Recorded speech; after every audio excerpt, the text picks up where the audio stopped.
business links with China and Russia. Opposition politicians accuse Starmer of misleading Parliament. It's a blow to the Prime Minister who promised to clean up UK politics. What seemed a logical choice for his representative in Washington, a Labour Party power broker, turned out to be a poisoned chalice. Even the success of last year's deal to reduce US tariffs faded in the face of Mandelson's biggest liability. In February, the depth of his friendship with a convicted sex offender was revealed in the so-called Epstein files, leading Starmer to apologize, but it may not be enough. The saga has already claimed the jobs of several senior government officials, including Starmer's chief of staff, himself a Mandelson protege, and a senior civil servant in the Foreign Office, Ollie Robbins. He was aware of the vetting issue early last year, when security officials advised against giving Mandelson the highest clearance. Starmer's approval ratings, already sliding in recent months, have plunged on this scandal. And with local elections set to take place in the UK on May the 7th, polls suggest the results could be punishing for Labour and its leader.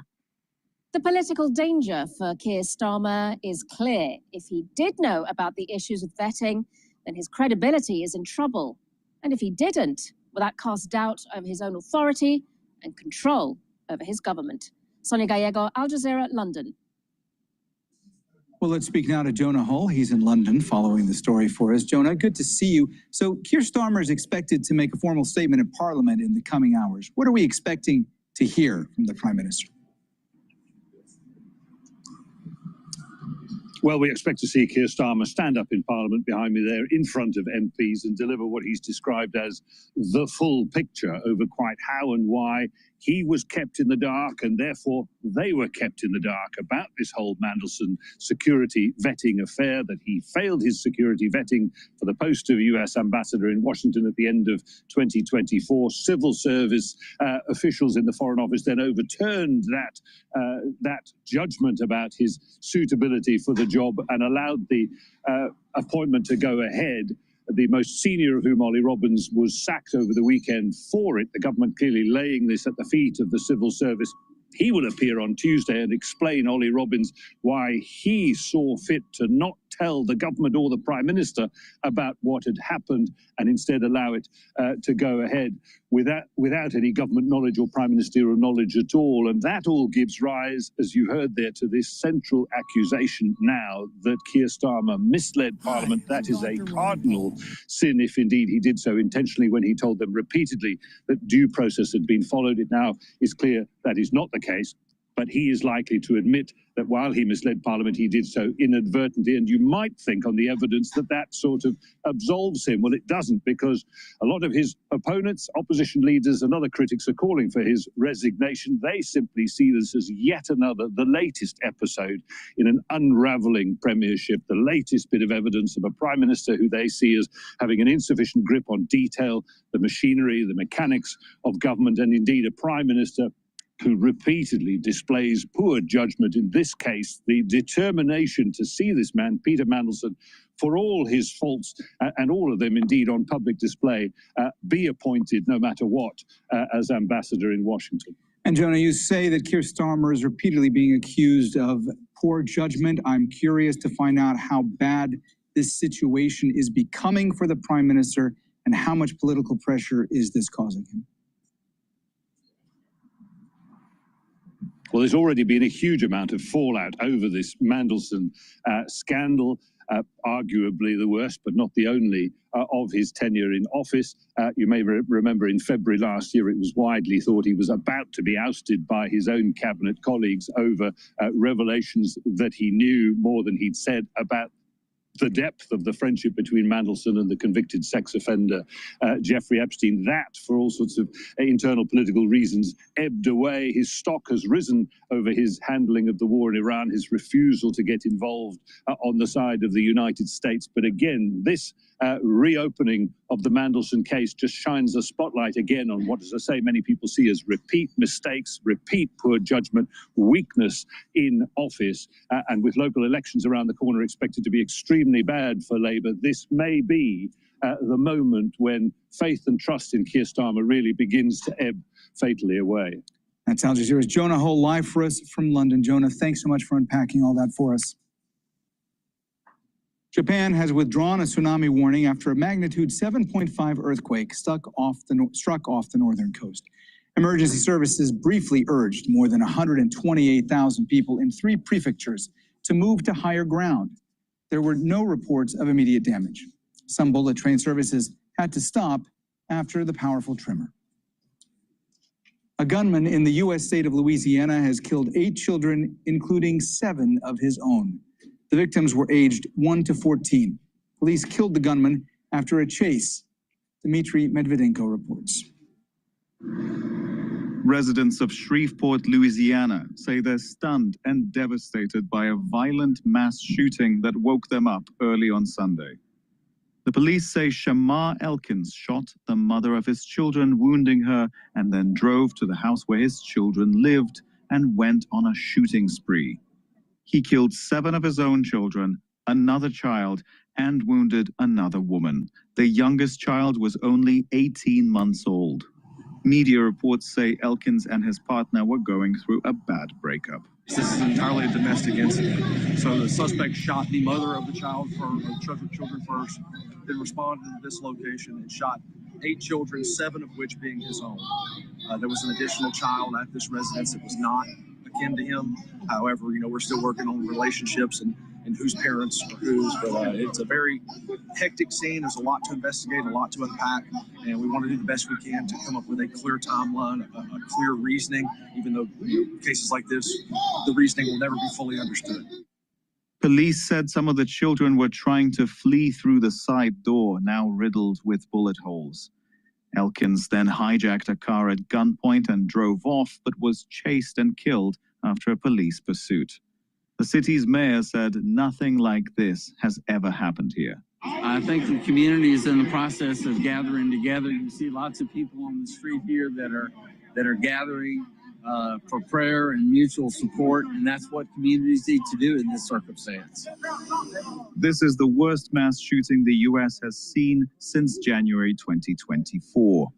Last year alone, the country saw more than 400 mass shootings where at least 4 people were killed or injured in every event. Dmitry Medvedenko, Al Jazeera.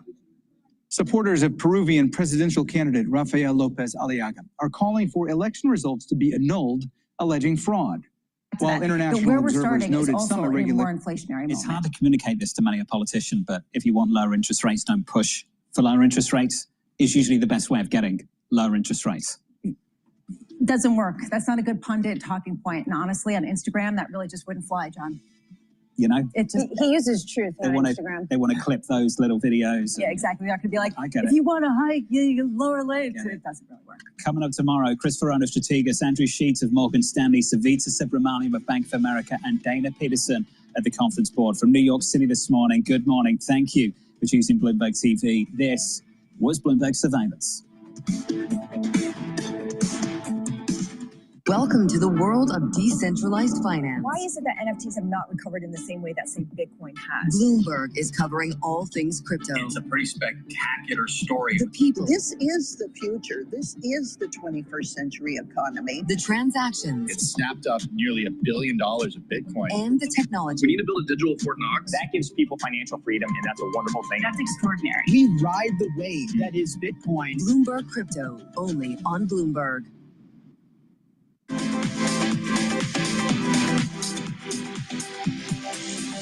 What some of these generative AI models look like they're going to do is they're going to reduce the cost of producing content to basically zero. So that will be a multiplier effect on the things that we're already seeing, which is that there's more people producing more content and reaching more people. And there's a lot of good and bad that comes downstream from that. I don't know if you can break down what the average person is seeing right now in terms of stuff that's AI generated versus, maybe more traditional human generated, but what's that going to look like in a year or in 5 years? There's actually a lot of hybrid content, and too often we talk about synthetic content and organic content and never the shoe shall meet, but there's a lot of content where AI is part of the workflow, right? Like you might not even know it. It might be whatever app you're using to do color correction might be using models to do so. Stamp tool in Photoshop. Hello, this is DrPaulCottrell, and we are live streaming on Rumble and YouTube. I set up the mic today, so hopefully you're happy with the audio. Please help support the work that I do by making sure that you subscribe to all the channels. You can subscribe to YouTube, Brighteon, Bitchute, and Rumble. You can also subscribe to my Substack, TikTok, Patreon, X, and GETTR channels. If you like the content that I create, all this is for free. Please help support the work by sharing the links, making sure you subscribe, make sure that you hit the thumbs up, and go to my store, the-studio-reykjavik.com. I have a lot of great products on my store. I have ebooks, supplements, and course material on immunology and pulmonology. So with that, please help support the work that I do. You can also donate on Stripe, PayPal, or buy me a coffee on my website. You can be a paid member to my Patreon channel and my Substack channel. All these videos I do are for free, so please help support the work that I do. Greatly appreciate it. So we're going to go over the news today. The markets are going to be opening up in about 30 minutes or so. We have the futures for the S&P 500 down right now. It's at 7,137. It's down about 24 points, so I suspect that the morning session is going to be down today. Oil is trading now at $87 a barrel, and natural gas is trading at 2.7. So on Friday, we had a major sell-off in oil and a decent rally in equities. But unfortunately, the ceasefire seems to be breaking down in the Middle East. What happened was later in the day, the Iranians were disagreeing with what Trump was saying, and throughout the weekend, the United States ended up boarding a tanker, hitting a tanker that broke the blockade or failed to listen to the warnings of the blockade. The United States hit the engine room and then boarded the tanker. So that's what's happening here. So in the Asian session, oil jumped up from about $82 a barrel for WTI to about over $90 a barrel, and then started drifting down a little bit. And now it's trading at 87, the 87 handle. So the question is, will the ceasefire truly fail or not? Supposedly, the United States is going to be sending our delegation team into Pakistan to try to seal a deal. But it doesn't look like the Iranians are really being honest about wanting to de-escalate and moving forward with the ceasefire. So it seems to me that the United States is going to most likely hit Iran with some sort of kinetic event. Now the question is will it be the Marines? Will it be airborne? Will it just be airstrikes? Who knows? But the probability of hitting infrastructure in Iran, like bridges and energy facilities, that probability is increasing. So with that, I think the energy markets are definitely going to be a problem. So please help support the work that I do by going to my website and purchasing the great products that I offer. I have structural nanosilver drops and lozenges. You can get the lozenges in Manuka honey and also in orange splash. Now these lozenges are larger than the drops, very high quality. They're made from structural nanosilver. I also have the drops in honey and lemon and in cherry flavor. Now, with the drops or the lozenges, you take them the moment you have that throat irritation, either during the cold season or during the allergy season. And well, what they will do is help to neutralize and produce a barrier for your oral pharynx so you don't get further problems. It's really important to take right away. You need them available in your home at work. You never know when you have this problem. In addition, if you're cleaning in the garage or the basement or in your house for spring cleaning, take them prophylactically to protect your oropharynx. Super important. So please go to my store, the-studio-reykjavik.com, and get the structural nanosilver drops and lozenges.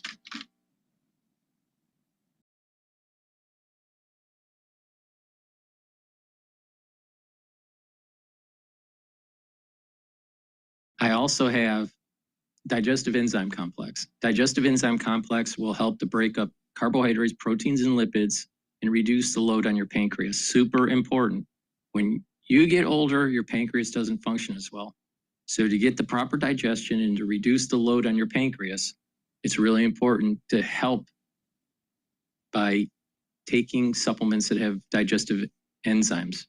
This will help to break up your food, help you to absorb it, and digestive enzyme complex has bromelain in it, which will help to break up clots. So please go to my store, get the digestive enzyme complex, help the health of your pancreas. It's super important. And you'll be able to digest your food easier. And lastly, olive leaf extract. Olive leaf extract is dual purpose. It's going to help to boost up your immune system and help with your cardiovascular system. How it works is that it brings down inflammation and it helps to control your lipid profile. It'll help to lower LDL levels and increase your HDL levels. And with proper diet and exercise and taking the olive leaf extract, you're helping two major systems in your body, cardiovascular and your immune system. Now, when you improve your cardiovascular system, you're getting better blood perfusion to your organs. So your organs will perform better, especially your brain. So it's really important to improve your organ systems for brain health. So please go to my store, the-studio-reykjavik.com, and get the olive leaf extract. Okay, with that said, what we're going to do is start paying attention to the news. We're going to wait for the market to open up. Again, the S&P 500 futures are down 23 points. They're trading at 7,138. I have a year-end target of 7,400 to 7,800 for the S&P 500. If you want a little bit more detail about market analysis, please take a look at my publication that I produced on Sunday. That goes over the S&P 500, the Treasury market, the oil market, some of the volatility indexes, so you get a better idea of the mosaic of what I'm seeing. So what we're going to do is listen into Bloomberg at the moment here. They're making it through about these cargoes that are so important to especially Asia and European infrastructure. Are we getting any oil? Not really. There was one super tanker carrying about 2 million barrels of crude that managed to sneak out on Saturday during that brief period where the strait was apparently open. One much smaller tanker of crude, about 700,000 barrels, also made it out. Those are the only two cargoes of crude that have made it out in the past week. And there's no sign of anything moving at the moment. As you said, Iran has closed the strait again. What would it take? I mean, Julian, even if that announcement on Friday were to have held, what would it take to give ships even the confidence to get through the Strait of Hormuz? Well, I think if you looked at what happened immediately after the statement was made by the Iranian foreign minister that ships would be allowed through the strait, there was a very significant movement of ships heading north from the United Arab Emirates into the Strait of Hormuz.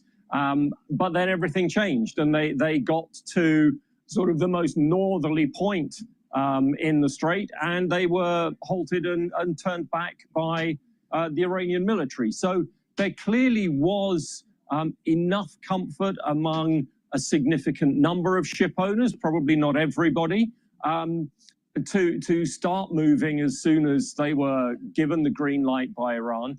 And so I think if some kind of a deal could hold, we would start to see ships moving out of the Persian Gulf. How many we would see going back in again, I'm not sure. That would be, I think, an added degree of risk, because you're effectively taking your ship into a closed area of water on the assumption that it will still be able to get out again in 4 days, a week's time. And at the moment, the way everything is changing so quickly, nobody has that kind of confidence, I think. Julian, thank you very much for joining us. Bloomberg's Julian Lee. And in the next hour, we're going to hear from Eurasia Group President Ian Bremmer. That will be at 10:30 a.m. New York time. So stay with us for that conversation. In the meantime, top strategists. If the ones that are watching the telemetry feed on my YouTube or my website live stream, you'll notice that there's a drop in oil now. It's at $86.23. And UCO, the ETF that with long oil, has also dropped. But I don't see any news specifically about why that is. From the S&P 500 EPS growth. We don't see that right now. We see Brent at near $85 per barrel. And we see that earnings estimates are going up. The rule of thumb is traders keep saying that, that will not impact, demand, that will not impact margins. And the 13% earnings growth estimate for the first quarter earnings of the S&P 500 would be the 6th consecutive quarter of double-digit gains. So we're talking about really strong fundamentals and really strong corporate America. So basically, oil doesn't start to break the bull case until it's over 110. For the remainder of the year. Right.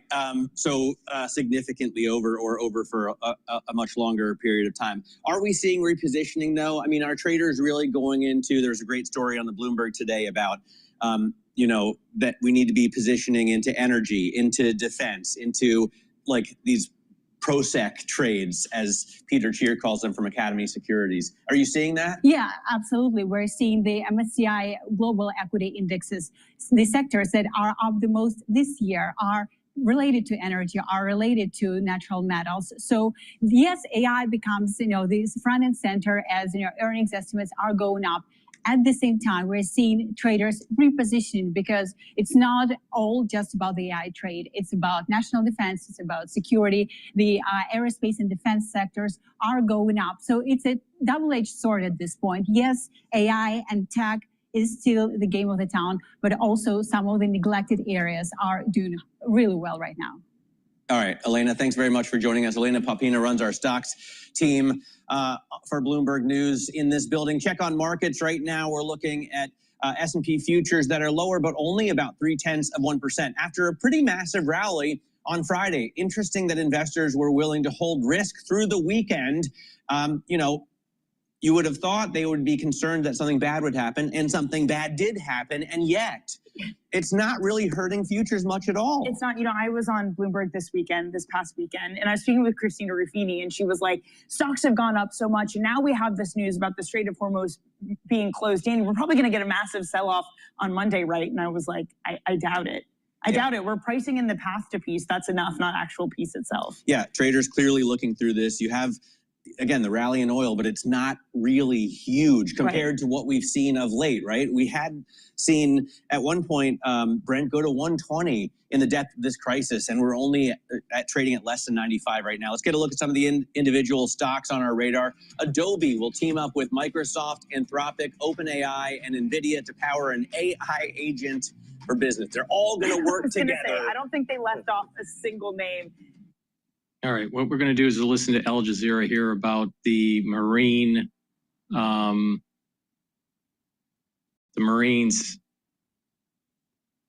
going on that cargo ship. Both sides can show in a way or another their power. They can also maneuver to gain more points and chips on the table. So what we are seeing, what we saw in the Sea of Oman, complements what could happen in Pakistan, in Islamabad, on the negotiations table. Ali, thank you very much indeed. Ali Hashem there talking to us from Tehran. Well, China's criticized that U.S. attack and the seizure of an Iranian cargo ship in the Strait of Hormuz on Saturday. The foreign ministry has urged all parties to take advantage of the window for peace and to restore the normal flow of traffic. The situation in the Strait of Hormuz is sensitive and complex. China expresses concern over the United States' forced interception of relevant vessels and hopes that the parties concerned will act in a responsible manner, honors the ceasefire agreement, avoid aggravating confrontation and escalating tensions, and create the necessary conditions for the restoration of normal passage through the strait. Well, joining me to discuss these latest developments, Jamil Khan, a senior Pakistani diplomat who's previously served as the country's ambassador to the UAE, Libya, and Malta. He's in Islamabad. And also joining us from London is Ali Garumaya. She's a senior policy fellow at the European Council on Foreign Relations. Thank you to you both. Ambassador, I want to start with you first. What do you think, from Pakistan's point of view, we could expect from these second round of talks, should they go ahead? Our correspondent, Osama bin Javed, was telling us from Islamabad that as far as Pakistan is concerned, it believes that the talks will start. Yeah, Pakistan, in fact, they have kept all their preparation, both diplomatic, political, as well as the security arrangements, all in place. And Pakistan is hoping that in the next about 24 hours to 48 hours, the talks would resume. And there are many reasons for it. There's a lot of homework done, as a matter of fact, at all levels, at the military diplomacy level, at the traditional diplomacy level. And it's not that it was done for a couple of days. It's being done for the last so many weeks. And one more thing I would like to underscore, that Pakistan and Iran, we have very deep-rooted relations. And some of our officials here in our organizations and institutions, they have very good relations with the Iranian leadership, and both at the back channel diplomacy, as well as at the level that we see every day, the efforts of Pakistan, which it is making at its Chief of the Defense Forces level, and also at the Prime Minister level. So with all these factors in mind, we in Pakistan here, and I'm also at the moment in Islamabad, and after having met certain people at the leadership level, I still feel that there is very intense discussions going on between Iranian leadership and of all institutions there, and the Pakistani the leadership, both in the military institutions as well as the civilian institutions. And therefore, we are having a very strong hope. Even the hotels which have been vacated for housing and hosting the guests from Iran. And okay, I'm gonna pivot over to the U.S. news about the Iranian ship seized.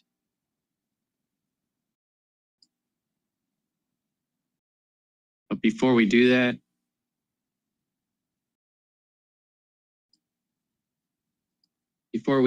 please go to my store, the-studio-reykjavik.com, and get the C60. C60 is a very strong antioxidant. It is 1,000 times stronger than vitamin C.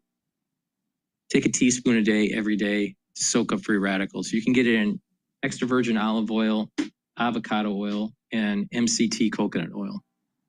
You can get it in a 2-ounce, a 4-ounce, or an 8-ounce configuration. By soaking up free radicals, you're reducing stress in your cells, you're reducing inflammation, you're soaking up free radicals, you're improving the health of your mitochondria, you'll have more energy, you'll have more ATP, your tissues will perform better, your endocrine system, your immune system will improve, your glands will improve, your cardiovascular health will improve. Why? Because you're soaking up free radicals and reducing the concentration of oxidized LDL.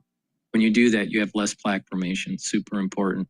In addition, C60 also helps with brain function by improving the health of your neurons, boosting up the mitochondrial health, reducing inflammation, reducing stress in the neuron, and therefore your neurons will have better connection between each other, and therefore you will think faster and you'll have better memory. So please go to my store, the-studio-reykjavik.com, get the C60. Again, you can get it in a 2-ounce, a 4-ounce, or an 8-ounce configuration. It is cheaper per ounce to get the higher ounce configuration. Take a teaspoon a day, every day, preferably on an empty stomach, such as the morning. If you take this before a workout, you'll also notice that you're recovering from your workout quicker. So please go to my store, the-studio-reykjavik.com, get the C60, take it every day. It will also help the basal layer of your skin, so your skin's improved. Go to my store, the-studio-reykjavik.com. If you spend $100 or more, you get a free gift until supplies last. Make sure you use discount 5 and you get $5 off any order. My colleague, Bowen Kedrovich, for guiding you throughout the last several hours, bringing you any updates from big breaking news stories that we have been following, but also showcasing those live events. My name is Cottrell, and I will do the same. Let's pivot, though, from Pope Leo's visit and his tour across Africa and touch on one of the biggest stories of the day, and that continues to be possibly some peace talks between the U.S. and Iran happening today in Pakistan, though those talks are still up in the air. Bringing us out to a live image that we have at the Strait of Hormuz, this is courtesy of marine traffic.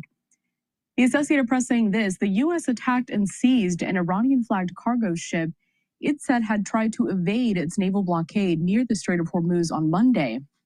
It was the first interception since the U.S. blockade of Iranian ports began last week. Iran's Joint Military Command vowed to respond, throwing a fragile ceasefire into question days before it expires this Wednesday. Also, Iran on Monday offered a new death toll for the war, with its forensic chief saying at least 3,300 people have been killed in the conflict. Now, the figure came as the head of Iran's legal medicine organization said only 4 of the dead remain identified. President Trump just yesterday saying that U.S. negotiators will be in Pakistan today for another round of talks with Iran, but Iranian officials did not directly respond to his announcement. A 10-day ceasefire in Israel and Lebanon appears to be holding. Those are just some of the major bullet points there happening throughout the Middle East as this conflict continues. Some escalation can be seen. I do, though, want to stay focused here on the latest happenings at the Strait of Hormuz, because as we just mentioned, the U.S. did announce that it seized an Iranian-flagged cargo ship that it said had tried to evade its naval blockade near the Strait of Hormuz. Taking us out to a social media post courtesy of Rapid Response, but first, I want one from Reuters as well. It's one of the news outlets that's covering this very closely. They give a bit of a brief overview as to this entire situation that we're following closely. I'm going to bring that in just a second. Here it is. The U.S. military saying it fired on an Iranian-flagged cargo ship as the vessel sailed toward Iran's Bandar Abbas port. Iran's military said the ship had been traveling from China.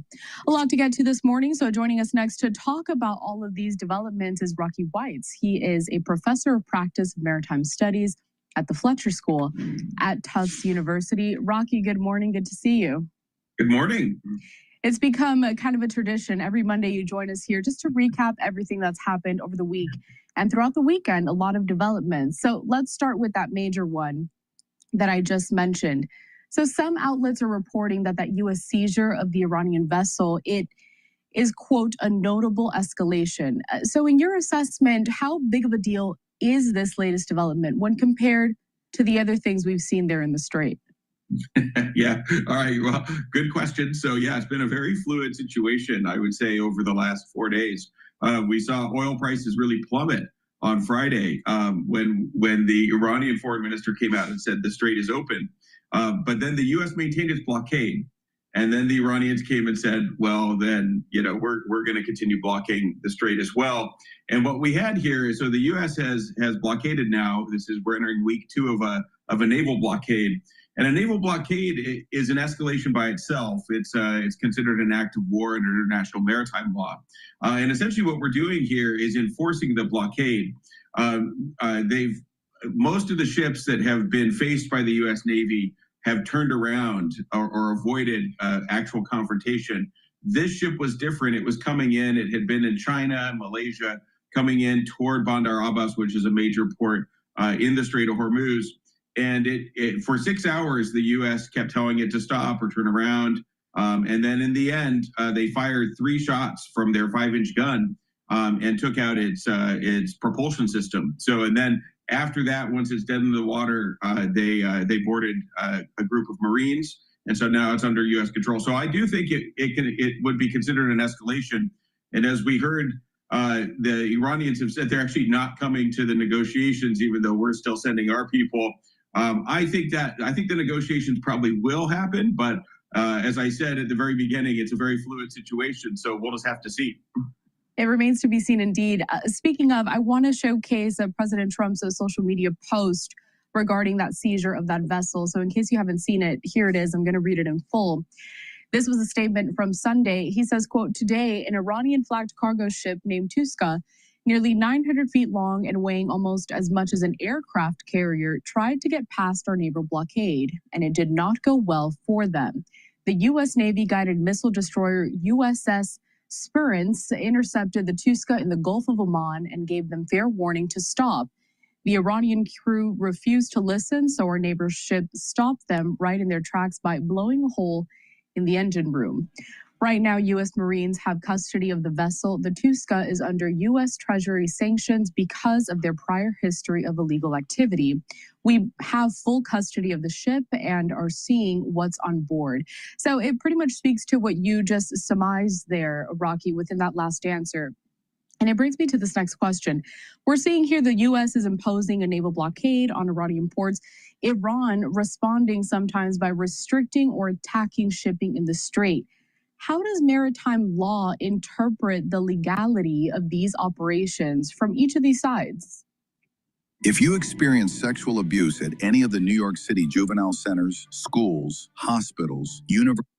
Yeah, very good. So in some ways, the U.S. attack on that Iranian cargo ship was in response to the Iranians attacking some third-party ships that were attacked in the Strait.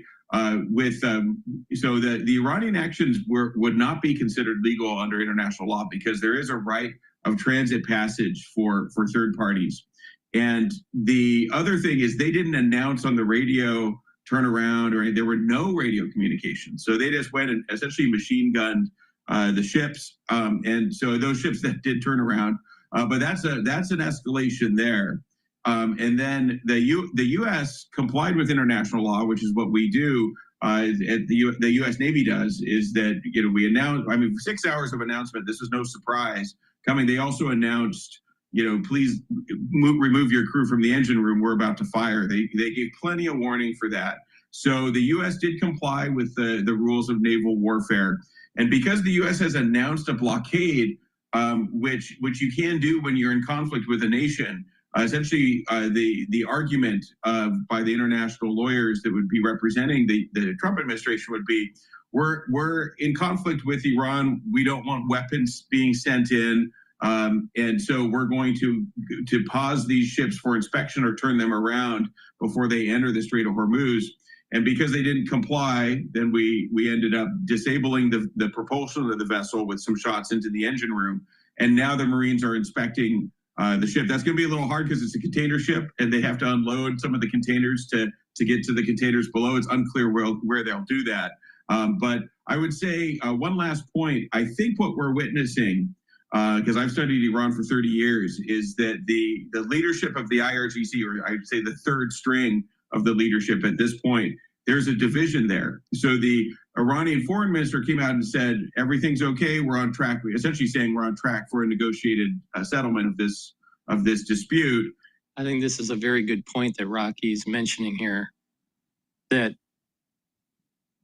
there's infighting that is happening within Iran, and that this is very similar to other episodes in Iran's modern history, post the Shah being overthrown by the Ayatollah.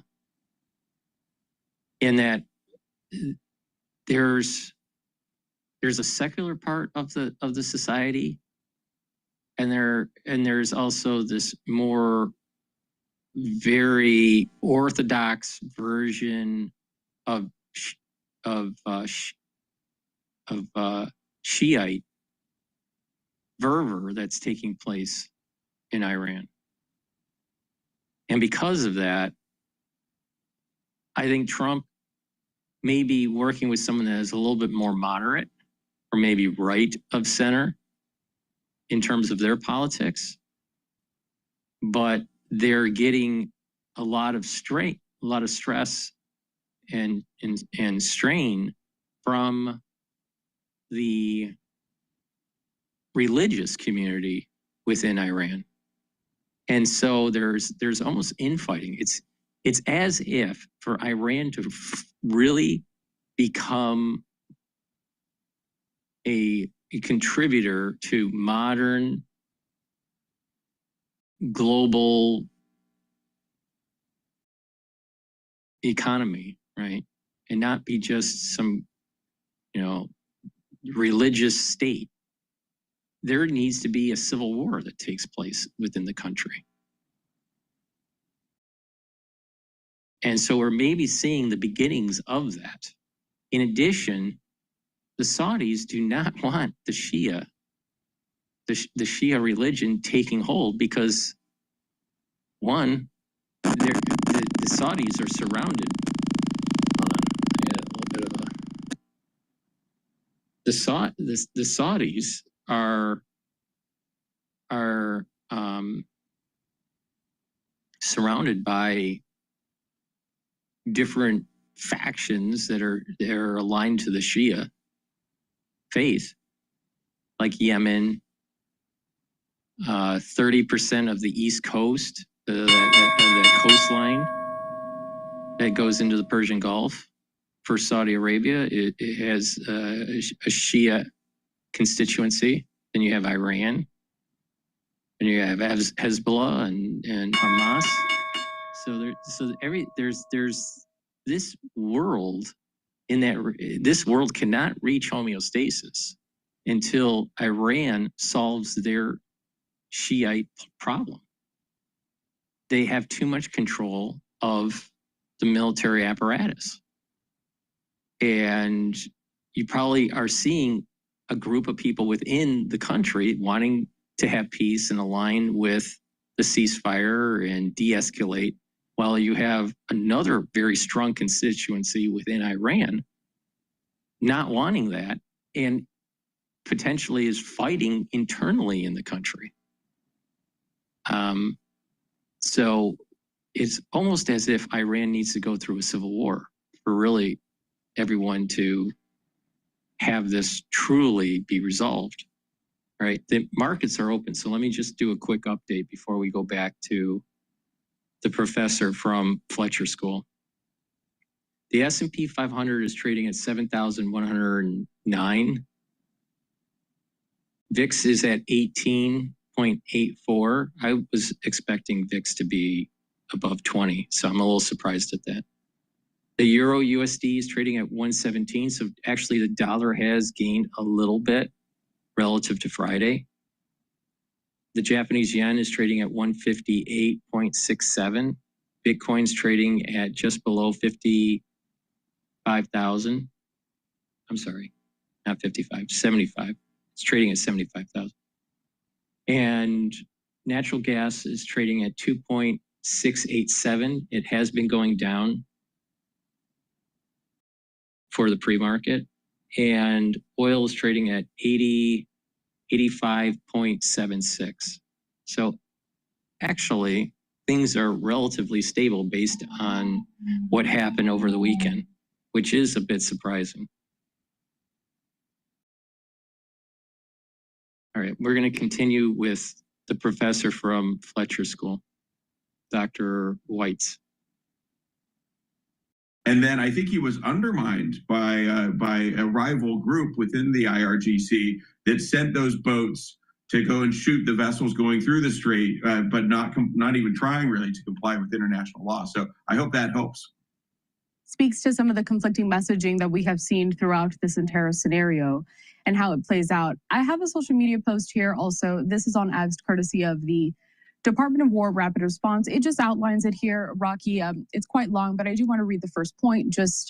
It says U.S. forces operating in the Arabian Sea enforced naval blockade measures against an Iranian-flagged cargo vessel attempting to sail toward an Iranian port on April 19th. And then it kind of gets into the weeds of how this entire operation was conducted.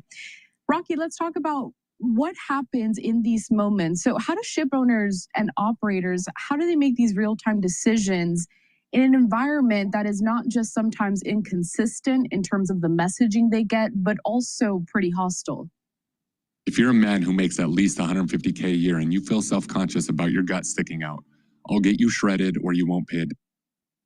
This is a really tough situation for those commercial shipping companies. So they all do want to leave and get their product out. And they do have the reinsurance to do it. But that being said, just like when you have an insured car, you don't actually want to have to go through the insurance process. It's such a pain, right? So they don't want their ship disabled or sunk, or they don't want their crew hurt. So much of the shipping industry has been taking a wait-and-see approach. I think what really tells us is what happened on Friday. So on Friday, essentially you had a unified message from the Iranian foreign minister plus the Trump administration saying straits open. And we saw a bunch of ships start to go through, including some cruise ships, but also some oil tankers. And then the cruise ships were fast enough, they actually made it through. And then the tankers were attacked, and then they turned around. And so it's a very confused, conflicting situation. So I think what we're going to see for the next couple of days is probably a wait-and-see approach, which we've been seeing now for 50 days in the Strait of Hormuz. So we actually saw almost a record low of transits through the strait over the weekend. Almost no ships went through once those two ships were attacked by the IRGC group that attacked in the Strait of Hormuz. So they're kind of back in anchorage in the Gulf. There aren't many ships coming in either. I think they're all waiting outside to see what happens. And then, of course, we have the ceasefire deadline coming up on Wednesday local time, which is Tuesday our time. And so we'll see what happens there. But I think we're in kind of the final part of kind of a game of chicken, frankly, between the Trump administration and the Iranian negotiators. And we're going to just have to see if they can come to a deal under that time pressure or not. And if not, then whether the Trump administration gives an extension, says, oh, it's going okay, we just need a little more time. Or if negotiations are off, then I think we might see some U.S. military strikes, particularly around the Strait of Hormuz on that northern coastline in Iran, to try to disable some of these small boats that the Iranians had been hiding in caves. They were hard to get out, but we would send aircraft and maybe some Navy forces to really to try to set those back so that commercial shipping could at least pass through Omani waters, kind of at the far southern end of the Strait of Hormuz. So we'll see what happens. It's going to be an exciting week, I think. Speaking of some of these negotiations that we're still waiting for, this is a social media post from Fox and Friends. It says, last chance, Iranians still haven't agreed to attend peace talks with the U.S. on Tuesday. President Trump told Trey Yings, who is a Fox News correspondent, quote, if the deal isn't done, the deal that we made, then I'm going to take out their bridges and their power plants. If they don't sign this thing, the whole country is going to get blown up. So harsh words there, a lot of the same rhetoric that we have been hearing. I'm bringing up the live radar system here just to give some context to our viewers. So the green dots that we see here are tanker vessels, and then the red dots are, the green dots are cargo vessels, and the red dots are tankers, just so that everyone can follow along and kind of see how the movement is at this time. I mean, clearly some ships still trying to get in there. Some progress is trying to be made. Rocky, let's talk about the markets. They've been reacting sharply. You mentioned it right off of the top. Oil prices went up. Hang on, let me go back here and find. All right, so the Associated Press saying this. Oil prices jumped. Stocks are mixed. Today, oil prices climbed more than 5%, while world shares were mixed Monday as the standoff continues between the U.S. and Iran. The U.S. benchmark crude gained 5.3% to $87.88 a barrel, while Brent crude, the international standard, it was up 5.3% at $95.62 a barrel. So how also is what we're seeing in the markets shaping some of the decision making here when it comes to those naval operations? What has stood out to you the most as we've seen all of this play out? Yeah, so really it's I would say that the short answer is it's a volatility situation, highly volatile. So we saw actually a 10% drop on Friday of oil prices. Really, it was clear that and takers started moving, the markets responded, but then the markets closed on Friday, and then we had all the tumultuous news of the over the weekend, and then everyone kind of comes into the office on Monday. Trading is going to start here soon. And it already started in Europe, right, and Asia. And so oil prices are down. Oil prices are up. They're still down compared to where they were on Thursday. And I think it's because we're in this sort of final stage of a possible negotiation where you do have the U.S. delegation is going to Islamabad. That takes a lot longer to get to from Washington, D.C. So if they're there, but the Iranians don't fly over. Iran's a neighboring country to Pakistan, so it's much shorter flight. If there's no negotiations, then I think oil prices will probably go up because they'll assume that this is going to be a more extended conflict. If negotiations happen, then I think maybe they'll stay where they are and kind of do a wait and see approach. The oil markets have been very, very volatile over the last couple of weeks, in part because the news keeps changing. And this negotiation, in many ways, is playing out on social media in public. And therefore, the markets react a lot to that. As a matter of practical reality, if oil doesn't start being exported through the Strait of Hormuz and liquefied natural gas and fertilizer as well, we're going to see a lot of real price pressure and even some supply shortages. We're already seeing them in Asia and Europe to a smaller extent, and things like jet fuel that can't be stored very easily. That's going to go first. So the economic consequences are going to be real. As we've talked about before, it's going to hit Asia the worst, then Europe, and then last us. And we're in a little bit better position because of the oil production that we do in the U.S. Plus, actually, Venezuela has had the greatest increase of oil production of any oil-producing country in the world, actually. So, and much of that's flowing into the United States, where our refineries have actually tuned to their very heavy crude. So the U.S. is better positioned geographically to weather this storm. But as we've talked about, a supply disruption anywhere increases prices everywhere. It just takes longer to get here to the Americas. Finally, Rocky, you mentioned something there that I want you to touch on. The fact that we've seen a lot of this play out in social media. All right, I'm going to pivot to another video here. But the S&P 500 is trading at 7,106. The support level near term is 7,000. If that breaks because of bad news coming from the Middle East, a major support level is 6,600. And a resistance level for the S&P 500 is going to be 7,250. Now, oil is trading at $86 a barrel right now. So it has been drifting down since the European session. Let's listen into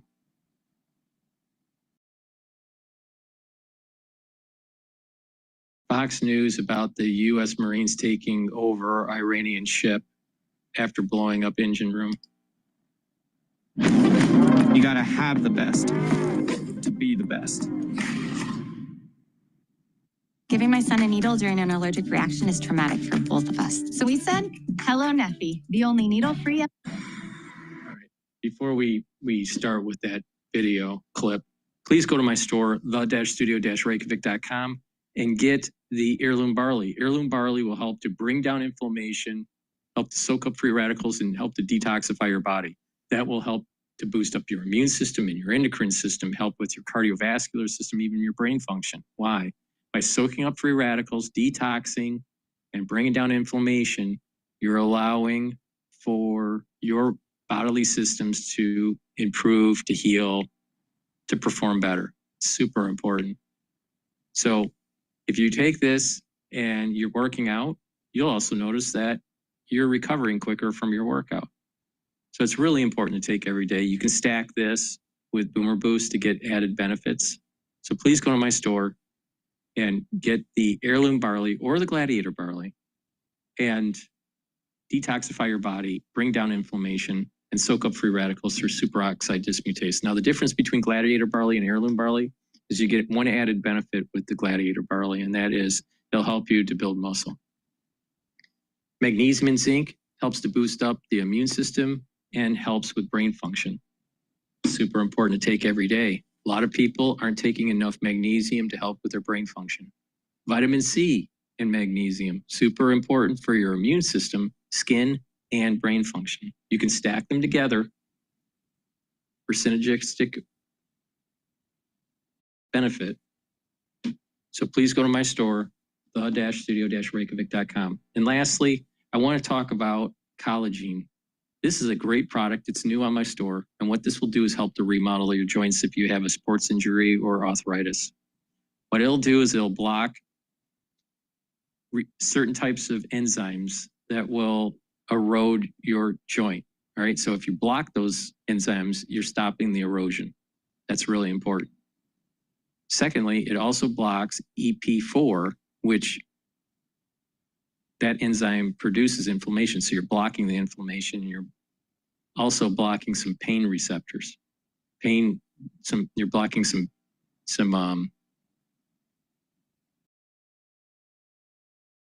pain that is being generated from the erosion of your joint and that inflammation from that joint. So this is really important. Now, in addition, it'll also help to recruit, utilize collagen type 2 and glucosamine to help to build up that cartilage. In addition, it will also help to use ACAN and chondroitin to help with the cushioning of the joint. So you're blocking enzymes to prevent inflammation and pain. You're blocking enzymes that will erode your joint. You're helping to rebuild that joint with the cushioning and the cartilage. So you get a lot of benefits from taking collagen. So please go to my store, the-studio-reykjavik.com, and get the collagen. Now you can also stack it with the collagen that I have.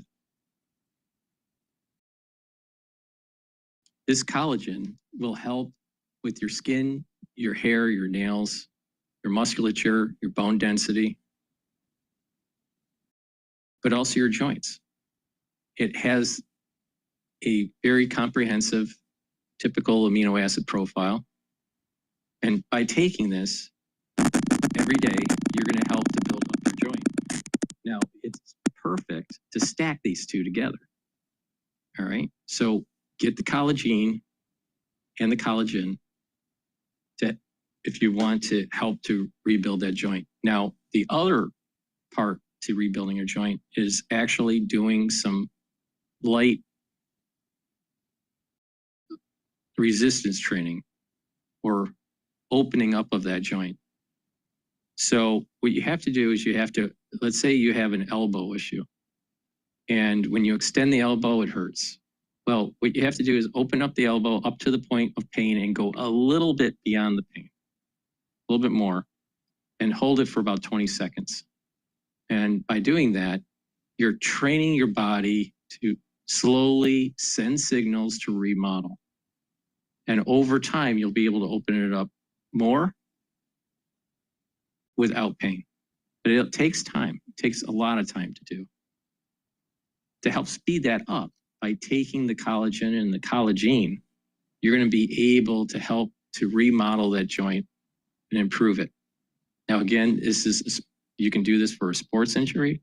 You can also do this for arthritis. But the earlier you deal with this issue, the better.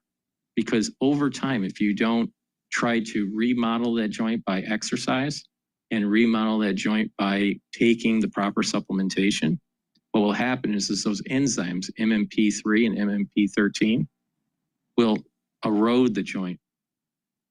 And that inflammation continue to erode the joint. So you want to keep the inflammation down.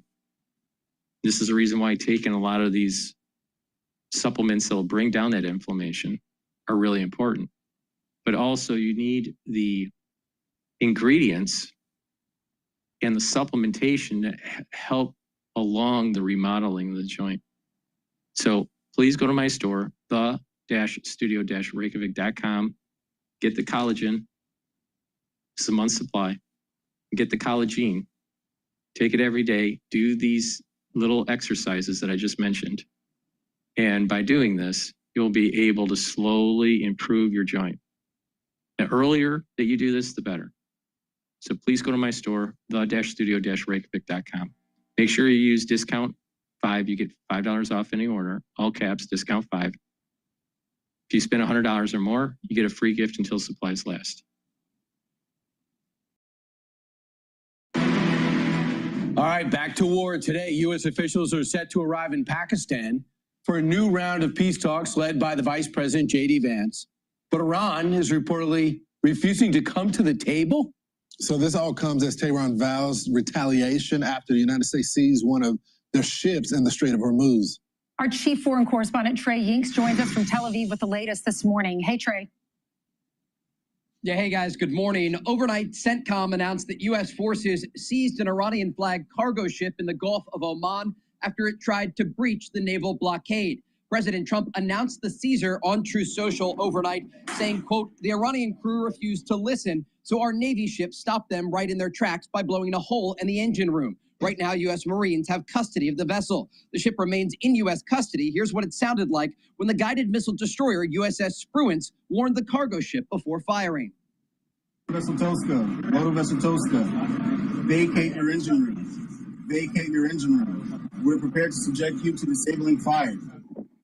Whoa, what's that? I just built a budgeting app in Base 44. Guys, Nina just built an app. Impossible. Nina can't code. Interesting. Can it generate reports? It can now. Nice. So you're saying we can all build apps now? Yeah.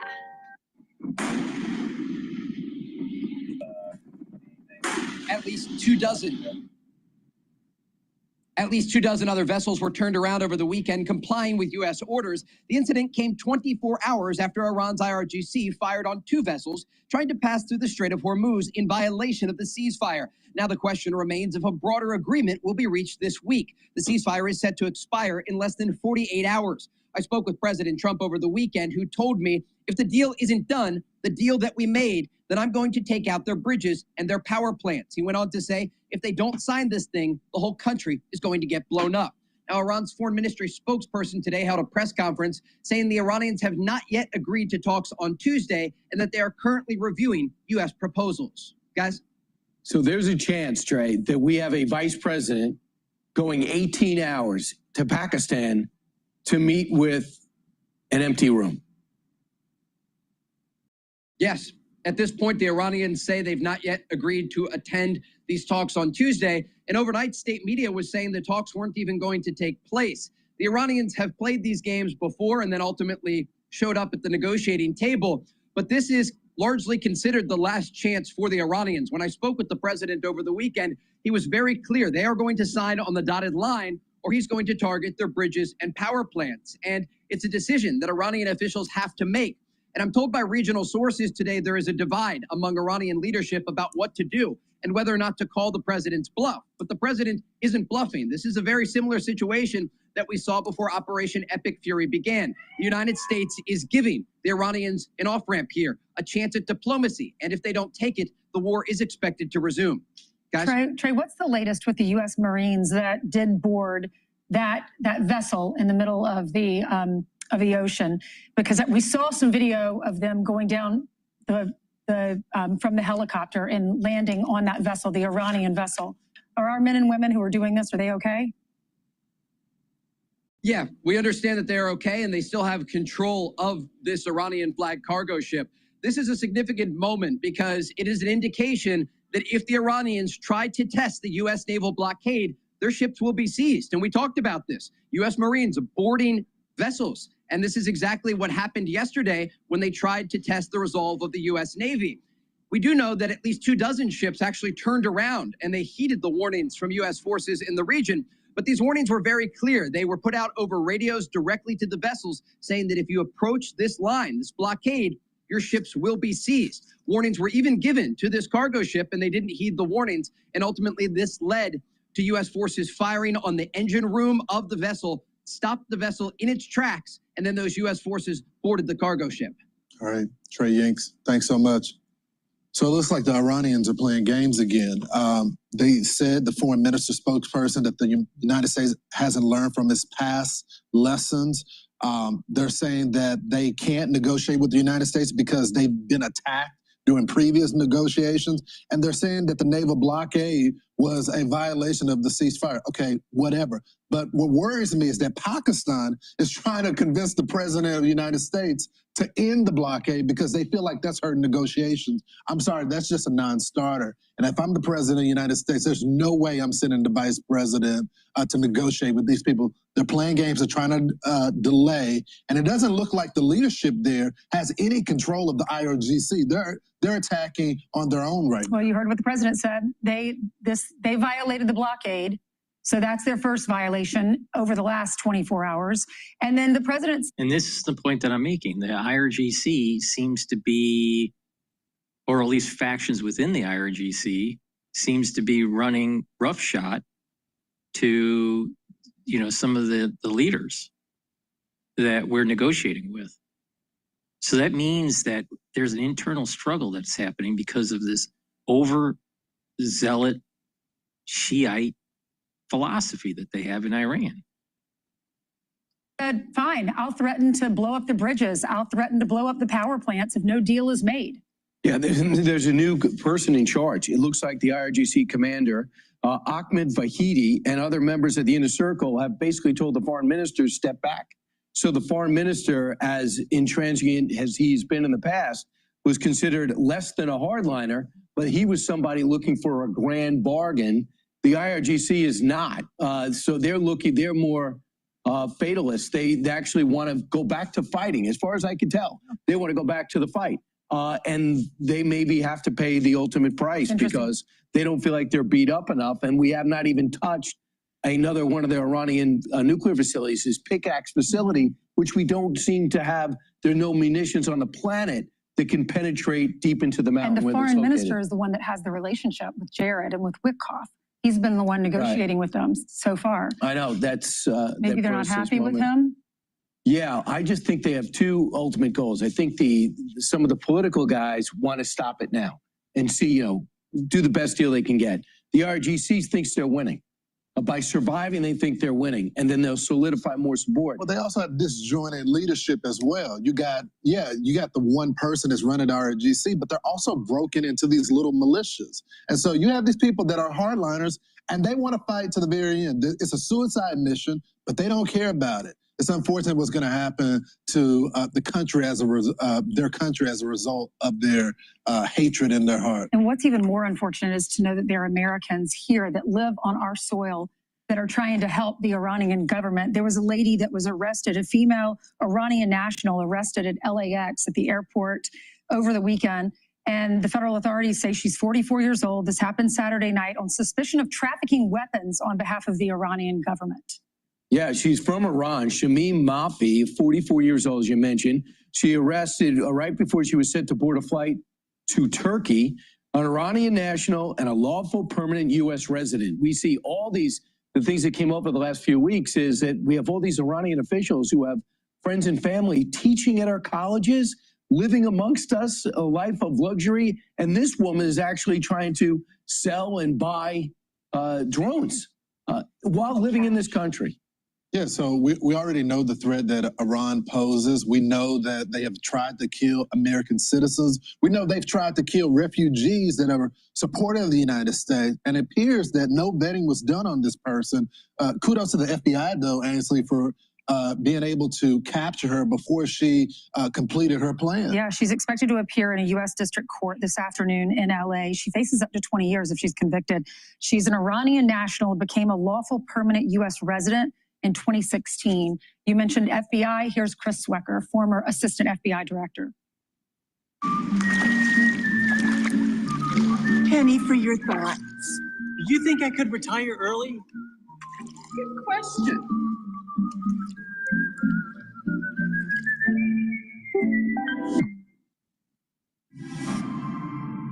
In the beginning, there was only potential. All right. Please go to my store, the-studio-reykjavik.com, and get the lignans. Lignans will help bring down inflammation, soak up free radicals. It'll help to improve your endocrine system and your immune system, help with your cardiovascular system. Super important. You can take it separately, or better yet, take it with the stack that I'm going to tell you. Turmeric brings down inflammation and soaks up free radicals. Super important. Helps with the immune system, your joint health, even your cardiovascular system. And ashwagandha root brings down cortisol levels and helps to control your blood glucose levels. That will help to improve your immune system and bring down inflammation. Now, when you stack this together, it's a very powerful stack to slow down the aging process. The turmeric, the lignans, and the ashwagandha root, take it every day.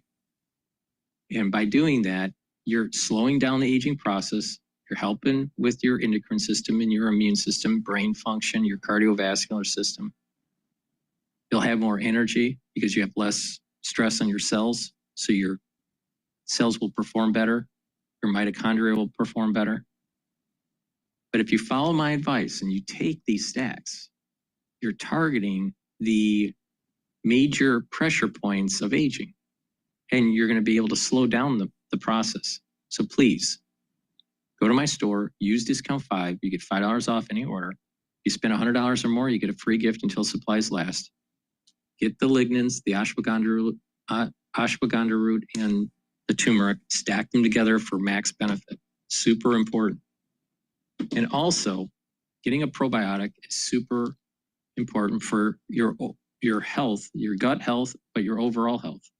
Good health starts at the gut. You can get the VeggieCap version of the probiotic that I have on my store, or the powdered version. I prefer taking the powdered version because I take a lot of different powders for my lunch, supplementation.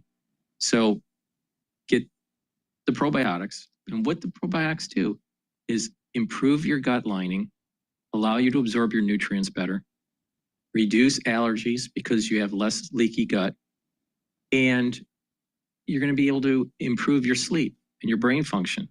Good gut health actually improves your sleep. And you'll be able to detoxify your central nervous system with good sleep. You're going to be able to consolidate memories. So your brain function is going to be better. Plus, you'll be well rested. In addition, with a good gut, you're improving your metabolism. So please go to my store, the-studio-reykjavik.com, and get the very high quality probiotics that I offer. Again, make sure you use discount 5 and you get $5 off. Go to my store, the-studio-reykjavik.com.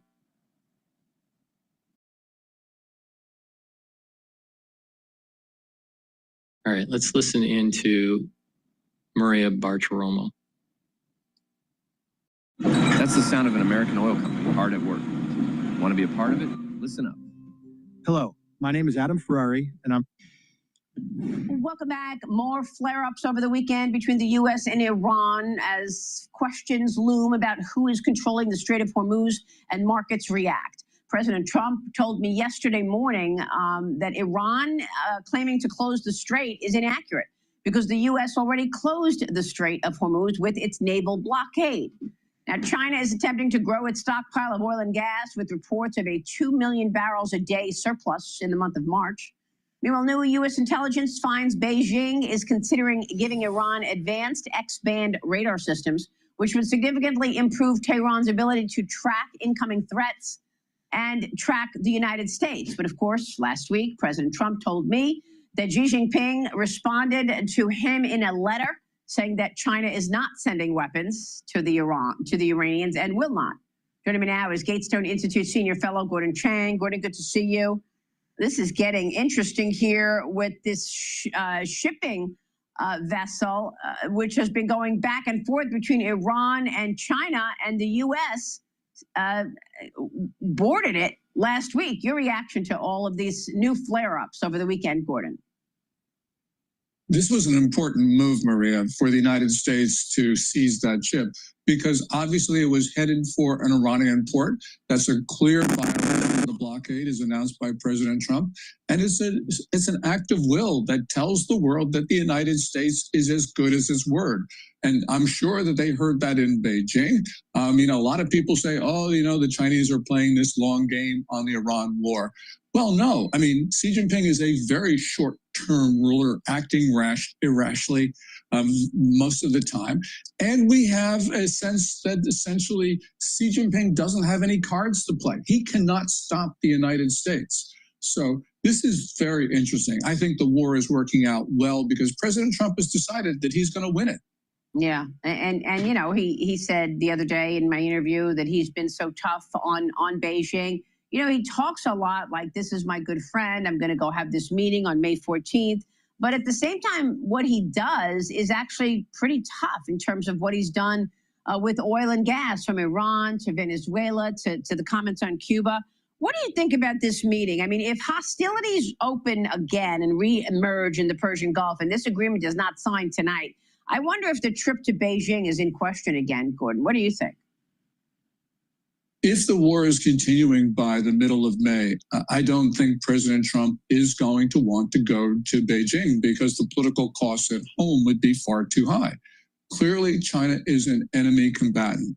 It supplied that targeting satellite information to the Iranians. They allowed the Iranians to take over a Chinese satellite. We have seen these reports of Chinese weapons, including these supersonic anti-ship cruise missiles that the Iranians fired at the Abraham Lincoln at the end of last month. This report about passive radar and so many others. What Professor Chang is mentioning here is what I've been saying all along. The Iranian war is the first step of the United States moving the chess pieces around to potentially fighting China in the Asian theater. This is not an isolated incident, nor was Venezuela an isolated incident. They're a coordinated, strategic move to circumvent China's rise. In addition, not only are we going to be able to control the oil, but if we can be successful in the region, we'll be able to slow down and hopefully prevent this one road initiative that they have going into Eurasia. All right. That whole region is super important for China, for energy, for circumventing the hegemonic power of the United States. So when everyone was saying that we're going into war for no reason in Iran, that's not true.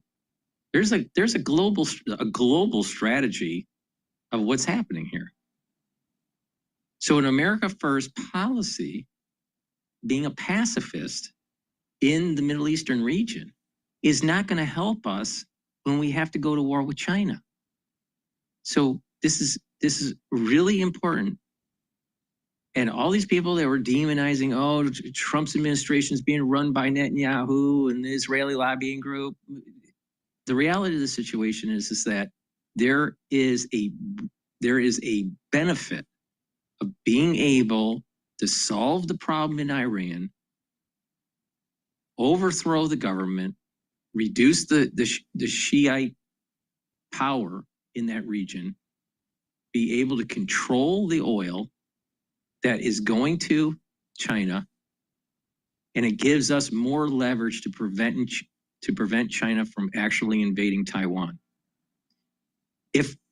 So the America First individuals out there are going, well, so what if China invades Taiwan?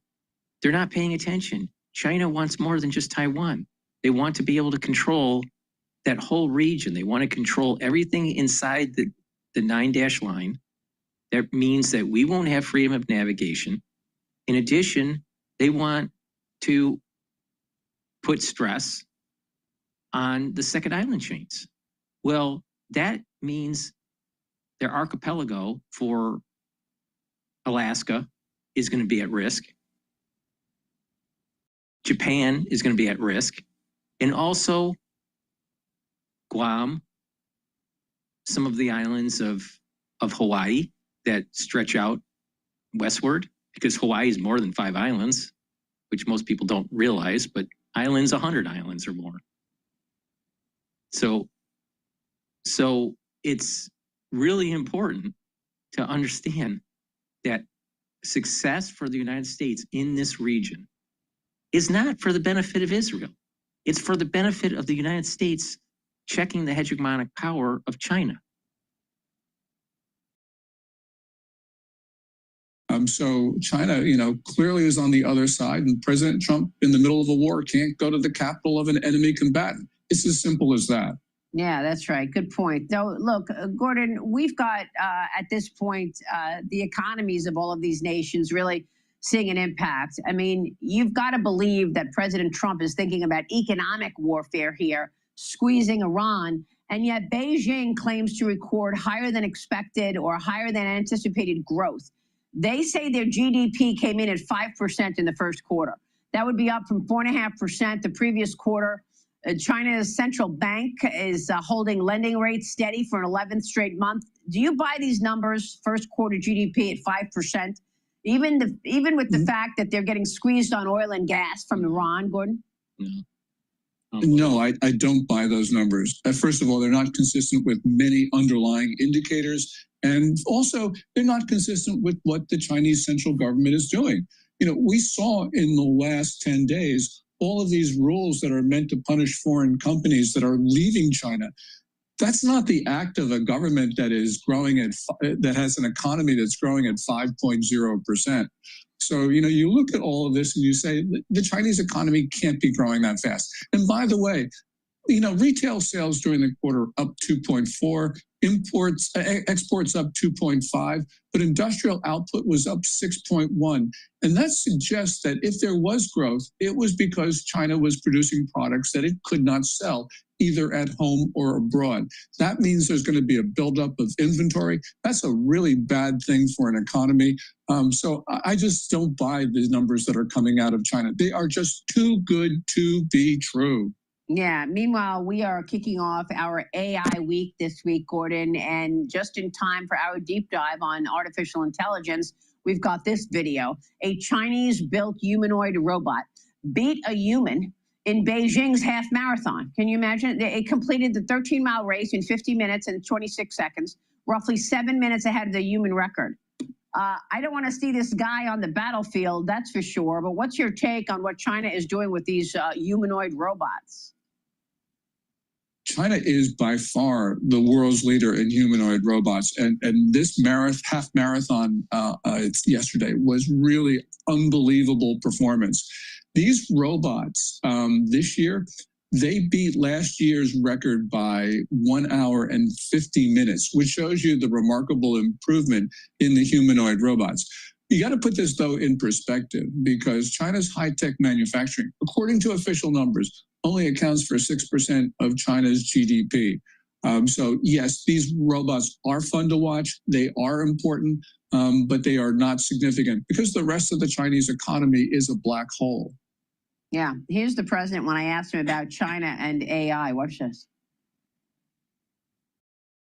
So should government have some safeguards? Should there be a kill switch for some of these AI agents? There should be. But let me say, we're leading in AI. We're leading China by a lot, actually.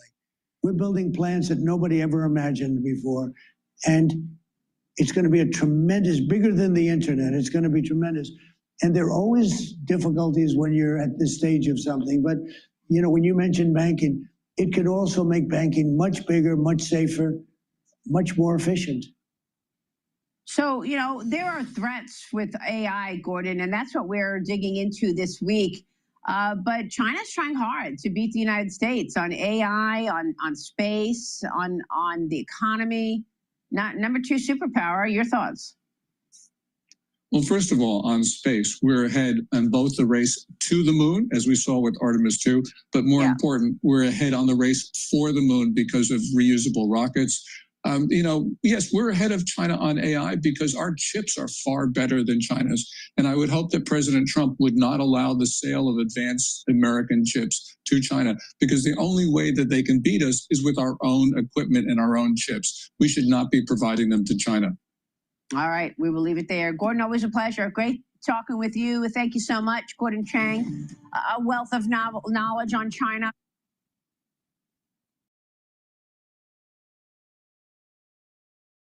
To our stock movers report, listen for 5-minute audio reports on the biggest winners and losers in the stock market. Subscribe to Stock Movers on Apple Podcasts, Spotify, or anywhere you listen here. Got a lot of stuff going on out there in the geopolitical front. News as we speak. I believe Vice President J.D. Vance is in the air, will land in Pakistan in a moment and in terms of hours. So hopefully maybe get the... There is a deadline coming up. There is a deadline coming up. And so let's maybe get something done because it was a tense weekend. It was because we were Strait of supposed Hormuz. to have talks this Yes. weekend. That didn't pan out. Yep. And supposedly the Strait of Hormuz was open, but it Not may have really. been open for less than a day before Iran closed it once again. Let's check in with Golnar Mohtavali, Iran reporter for Bloomberg News. Golnar, what's the latest in your part of the world? Uh-oh. Golnar. We've had quite a few statements from the Iranians today, this morning. We've heard that kind of two different messages coming in. One, that the Iranians want to keep the door open for diplomacy. We had the President Pezeshkian say that Iran still believes that diplomacy is the only effective solution to the crisis and the conflict that's going on. At the same time, we've had a lot of pushback against any talk of the Iranians possibly joining these new round of talks in Islamabad. For the time being, we don't really know. We don't know whether the Iranians are going to turn up for those talks, but we just have to wait and see. Things are changing every day with this story, as you know, and we just have to watch the rhetoric very closely, Right. hour by hour even. Yeah, the rhetoric from the U.S., as Paul mentioned, is that J.D. Vance, the vice president, is on his way, along with what people are calling Witkush, which is Steve Witkoff and Jared Kushner, the other representatives speaking on behalf of the U.S., while Iran has not yet committed to any discussions. In terms of who, Golnar, my question is, when it comes to Iran, who is calling the shots there? Is it the parliament speaker? Is it the foreign minister who, I believe, on Friday posted on social media that the Strait of Hormuz was effectively open? Is it the IRGC, which controls the missiles and security forces and is patrolling the Strait of Hormuz? I think there's a lot of discussion right now about, who's really making the decisions, whether there are rifts at the top of the leadership. I think there was a piece in The Economist that kind of tried to kind of flesh out this idea. And I think there's a danger of kind of simplifying what's happening at the very top of the leadership structure. We know that there's been a lot of reorganization, not just since this war started, when Ayatollah Khamenei, the supreme leader, was killed in the first Israeli airstrike on February 28th, but going back to the June war last year, that 12-day war. Because so many of Iran's top military commanders and also several of its senior officials connected to security were killed, both in June and in this latest war, Iran had to kind of very quickly readjust command and control and also the civilian government leadership infrastructure. And what happened in that restructuring was that there was a kind of compression, and there has been a compression of the military apparatus together with the civilian government, And so I think there's actually much more confluence between the IRGC and those senior officials who have been in civilian government for a long time. For instance, Mohammad Bagher Ghalibaf, much more than we think. So I think there is a danger of separating these two things out too much and trying to find rifts where they may not exist at a very high chain. Totally wrong. But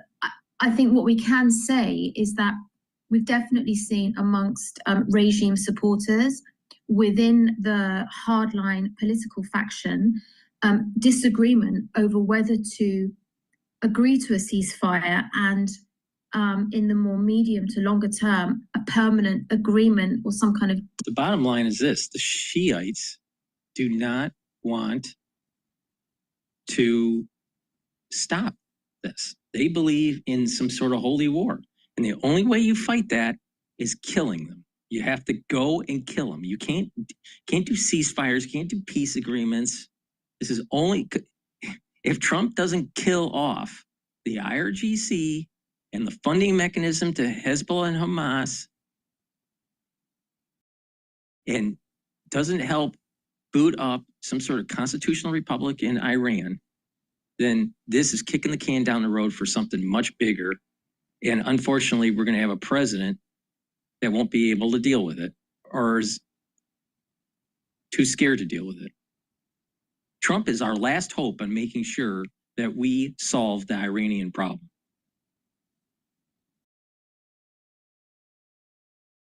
All right, we're looking at the markets here. Red and green on the screen here. The S&P is down 10 points. The Dow's up 2 points. The Nasdaq's down 88 points. All right. Please go to my store, the-studio-reykjavik.com, and get the omega-3. Omega-3 will help with your cardiovascular health. It helps to bring down inflammation and helps you to control your lipid profile. Super important to help to bring down LDL levels and increase your HDL levels. When you do that, you have less plaque formation. When you have better cardiovascular health, you have better perfusion to your brain. Better blood for your brain means that you are giving your brain the nutrients it needs for proper health and function. So please go to my store, the-studio-reykjavik.com, and get the omega-3. Now it's really important to understand that the Shiite religion doesn't want Sunni religion, and they will create havoc to fight against the Saudis. All right. And the Saudis has about, I don't know, around 20 or 30% of its population are Shia, especially on the East Coast of the country. So you have holy war that's going on top of using the oil revenues to fund terrorism in the region. But not just that, you do have these fundamentalists that are educated. It's not just the seculars that are educated. You have some of these fundamentalists that are educated and therefore have the money from the oil revenues to be able to do development of nuclear and other weapons of mass destruction. In addition, if you look at the history, United States was aligned with Iraq back in the 80s to fight against Iran. Iraq used chemical weapons on the Iranians. So the Shiites have this historical memory of the 20th century that is allowing them to recruit into their belief system to fight against the West and to fight against the Sunnis. So this is a holy war. It's a combination of a holy war and a war against Western civilization. It's a combination of the two. Now, does it mean that the United States didn't make any mistakes going all the way back to the 1950s? Of course we made some mistakes. Same thing with the Saudis. The Saudis made mistakes too. And even the Israelis. But the point here is that we're not going to get a permanent ceasefire unless you absolutely destroy. You can't get permanent peace or a legitimate ceasefire unless you destroy this theocratic regime within Iran. So, I think there are fractures within the society where you have the leadership and the IRGC not aligned, and there's conflict there. Now, the leadership doesn't want to get overthrown by these zealots from the Shiite religion. So it seems to me that the leadership will capitulate, allow for the zealots to determine foreign policy. And this is going to just continue to escalate. Trump is going to have to hit. They're not going to be truly trying to negotiate a ceasefire and truly try to negotiate a de-escalation of violence in the region. The Shiites want the nuclear power, the nuclear weaponry, to be able to extend their terror on the Saudis and on Western civilization. You can't deal with these people. They're crazy. It's so the only answer is to kill them. And Trump, he's a little afraid, you know, the international community, blah, blah, blah, the cost. But the thing is that there's a holy war going on top of them attacking Western civilization. It's a combination of the two, is how I see it. But the only way to win it is complete destruction and absolute annihilation of that country's religious apparatus. Shiite religion in Iran has to be destroyed to a level where it can't reconstitute itself and have power. They're crazy. They'll never, ever grow up. Can you imagine, let's say, like a adolescent having nuclear power,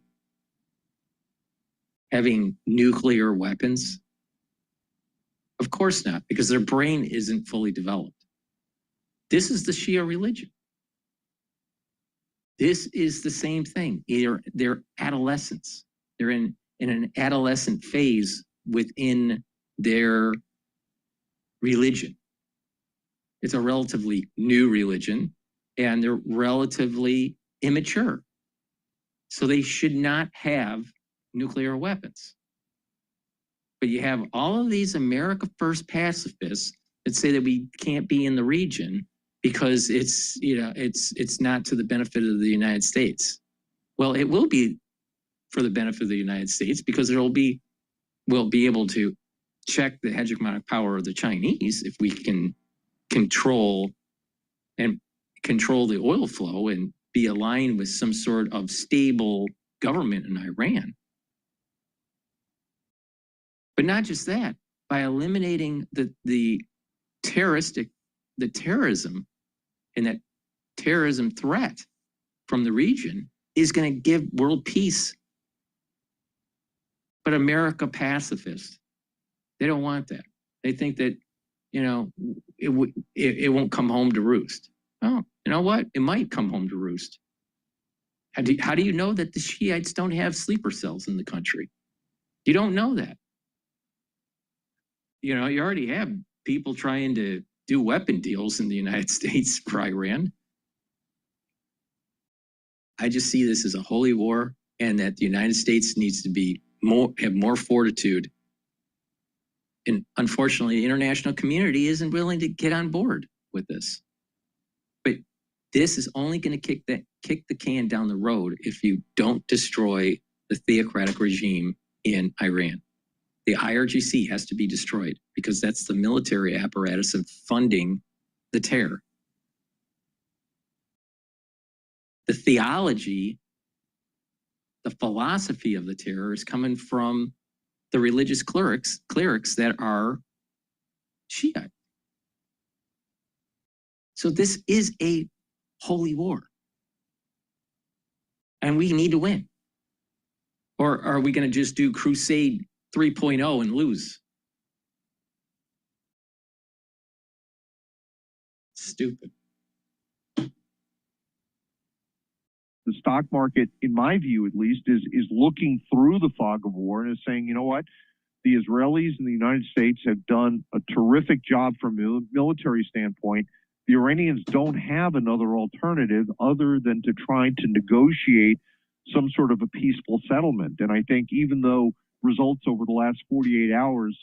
It's too simple. The Iranians. Who are the Iranians? You have the seculars, you have the ones that are in power that are right of center, and you have the religious clerics running the show. And then you have the IRGC that's aligned with the religious clerics. So this catch-all phrase, the Iranians, well, it's a little bit more complicated than just the Iranians. we're relatively early into the earnings season. When I put my note together on Friday, I guess we were only about 10% of the way through the earnings season. Revenues are running up about 10% over year. The earnings, frankly, have been running up 30 to 35%. And we're not going to end up 30 to 35%, but we could very well end up 15 to 20% by the end of the earnings season, and that's terrific. And the full year numbers are moving up as well. That despite the significant spike in energy prices and the negative deleterious impact that that's going to have on inflation. So the earnings portion of the equation's in great shape. Stocks were down pretty significantly. So you look at that combination of increased earnings and multiple compression, and that frankly just made stocks more attractive. And so that to some degree has been the rocket fuel that's allowed this rally to play out over the last couple of weeks. As much as we've seen stocks make a comeback and oil prices move as well, we haven't really seen treasuries respond in a similar way. And I guess for the U.S. Treasury market, the next big catalyst is the Kevin Warsh Fed confirmation hearing, which is scheduled to start tomorrow. The only problem is we know that there's going to be a hearing. We just don't know whether there's going to be a vote because Tom Tillis has committed to not vote until that investigation, the DOJ investigation into the Fed's renovation efforts is resolved completely. So how does this set things up? You know, Kevin Warsh might be talking about his take on monetary policy, but investors don't really have a sense of when that will be implemented. No, your point is very well taken, and separate and apart from the noise and the nonsense associated with Iran, we went into this year expecting that there would be two significant hurdles that the equity market would have to get over. One was the leadership transition and the monetary policy transition in the Federal Reserve, and the second was the fact that we're in the midst of a midterm election year. Historically, there's a lot of volatility in the market associated with those two events. So the fact of the matter is that the market, has rallied really strong here. We're in an overbought position. And so depending upon how well or how poorly tomorrow's hearings go and what the status of Jeanine Pirro's investigation is in terms of the renovation program at the Fed, which Jay Powell is overseeing, and then the mortgage fraud or the alleged mortgage fraud of Lisa Cook, we may not actually get a vote from the Senate Banking Committee or the full Senate on Warsh's candidacy, in which case Jay Powell stays as the chairman or on a pro tem basis of the Fed past his retirement date of May 15th. So there's a lot of volatility here that the market is going to have to come to grips with at some point. All right, Phil, thanks so much for laying that out for us. Phil Orlando, Chief Equity Market Strategist and Head of Client Portfolio. Please go to my store, the-studio-reykjavik.com. Get the vitamin B complex. This will help to improve your cellular metabolism, help to protect your neurons, and increase your energy levels by improving on your production of ATP through the electron transport chain. Super important to take. If you're 40 years of age or older, you should be taking this, male or female. If you're 40 years of age or older, super important, go to my store, the-studio-reykjavik.com, and get the vitamin B complex. Resveratrol. Resveratrol will help to get rid of senescent cells, will help with youthful gene expression, will also help with the health of your mitochondria so you have more energy, more ATP. Also, resveratrol stacks really well with C60 to improve your basal layer for your skin, so you look younger. So please go to my store, get the resveratrol, stack it with the C60 for max benefit. Slow down the aging process. If you spend $100 or more, you get a free gift until supplies last. If you use discount 5, guess what? You save $5 on any order. So please go to my store, the-studio-reykjavik.com.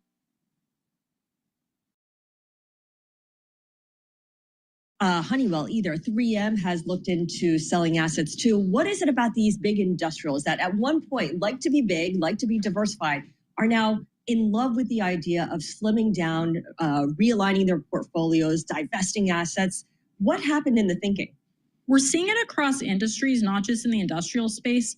for whatever reason, every few years, diversification becomes popular with investors, and we see, GE buying NBC and those types of things to look back at history. And then eventually we get into spinoffs, which are now investors. Let's listen into Victor David Hansen talking about why Democrat establishment hopes no else knew Swalwell was compromised. So let's listen into his take on, some of the corruption that's going on with Swalwell.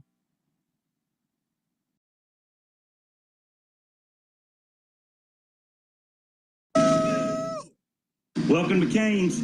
It's Luke Bryan. What can I get you? Today I'm raising funds with Raising Canes and my buddy Todd Graves for the Brett Boy.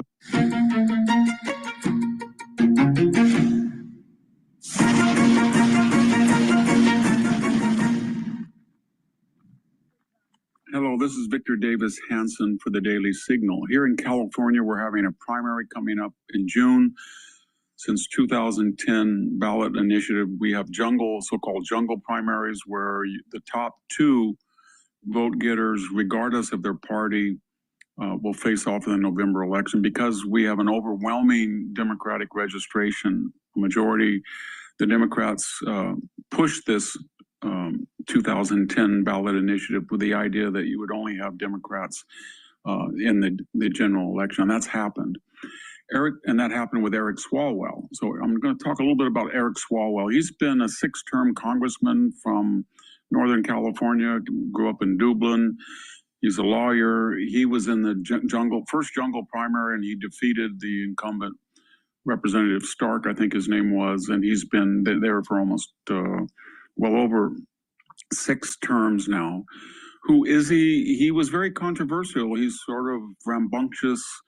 He cuts these commercials about himself as an athlete. He was very vocal in Russian collusion, and he pounded that day after day that Donald Trump was a puppet of Vladimir Putin. He was on the House Intelligence Committee. He was a bitter foe of the chairman, Devin Nunes.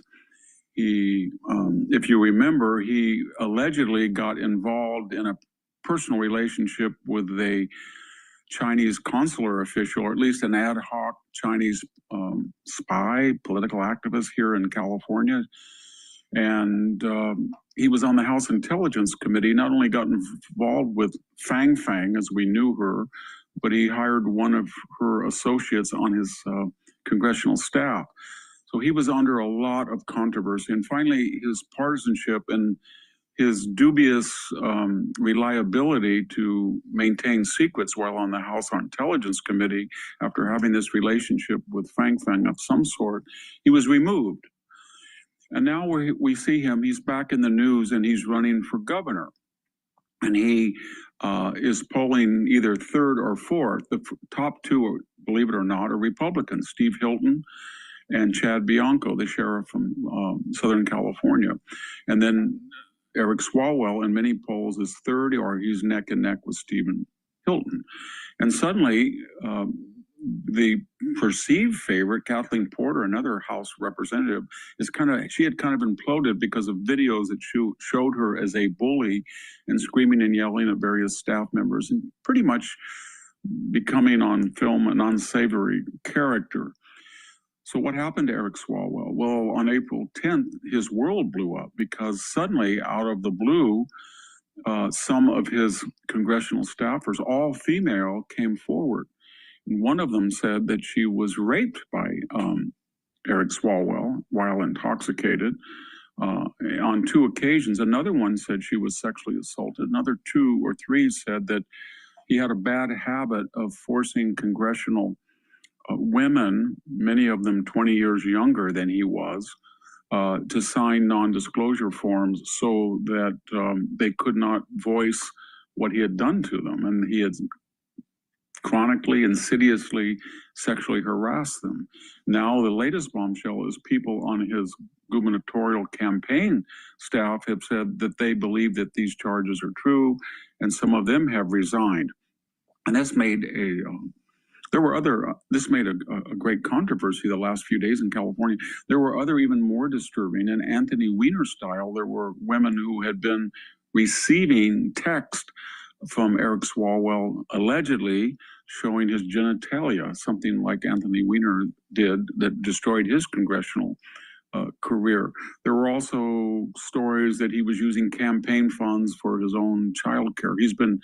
He has been married twice, his present second wife. They have 3 children, but reportedly he was improperly using campaign funds. Well, why did this come up right now? This is some of the stuff dates back to 2015 and 16. And apparently it was widely known among California politicos, both nationwide and in California, that he had been a serial sexual harasser, and yet no one came forward.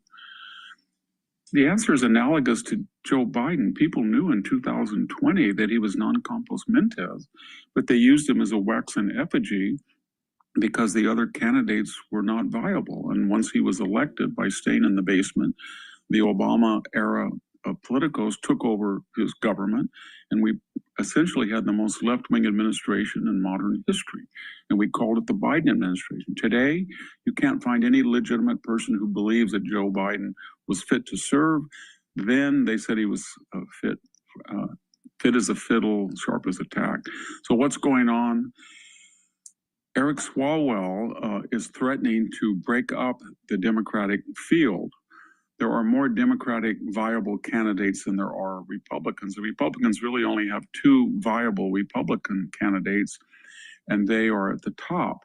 And the way that the primary voting looked like, you would probably see 2 Republicans only in the general election, kind of a boomerang to the Democrats who dreamed up and pushed this jungle primary over a decade ago.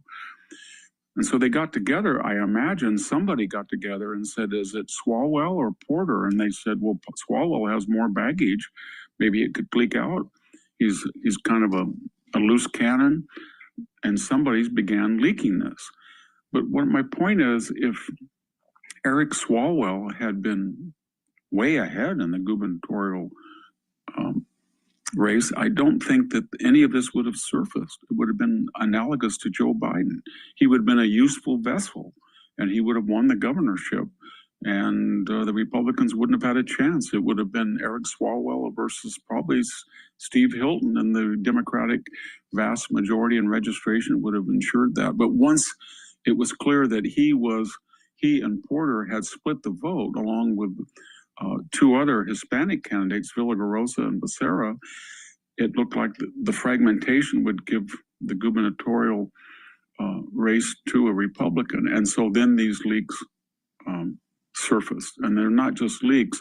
They come from a representative who was one of the most vocal critics of Harvey Weinstein, of all of these people who were caught up in the Me Too movement, and more importantly, of Judge Kavanaugh. Eric Swalwell was very criticized of Kavanaugh and said he was unfit to be on the Supreme Court. So there's a sense of nemesis, irony, karma in all of this. But the wider point I'm making is the Democratic Party, who brags that it's doesn't let democracy die in darkness, and it's the guardian, the protector of democracy, has a bad habit. When they feel that something is politically and antithetical to their agenda, whether it's removing a president, basically Joe Biden, they said, you're not going to run for re-election, and then anointing a new person, Kamala Harris, who had not one single delegate in 2024. She hadn't won a single delegate, and she was anointed without an open vote, at least initially. This isn't very democratic. She was the Democratic candidate for the presidency of the United States who had never won a single delegate. She was appointed because suddenly Joe Biden, after his disastrous debate performance, went from sharp as a tack to a buffoon and embarrassing, and he can't be on the ticket. Same thing is happening with Eric Swalwell. There was a decision made that some of the Democrats had to be thinned out, willowed out, when, got rid of, kaput.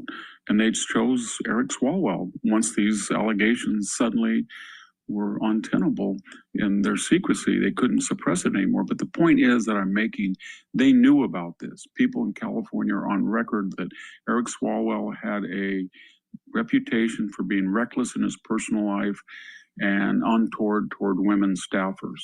Very ironic given his advocacy for women's rights and his Me Too activity. And so, as the Democrats always do, they made a decision that he should go out. And as I speak, he's being pressured to step aside and consolidate the Democratic vote, apparently behind Kathleen Porter. And it's typical for the Democratic Party of today to talk about democracy, but make these decisions who candidates are who will face the voters on backroom politics. Thank you very much, Victor. This problem goes all the way back to JFK.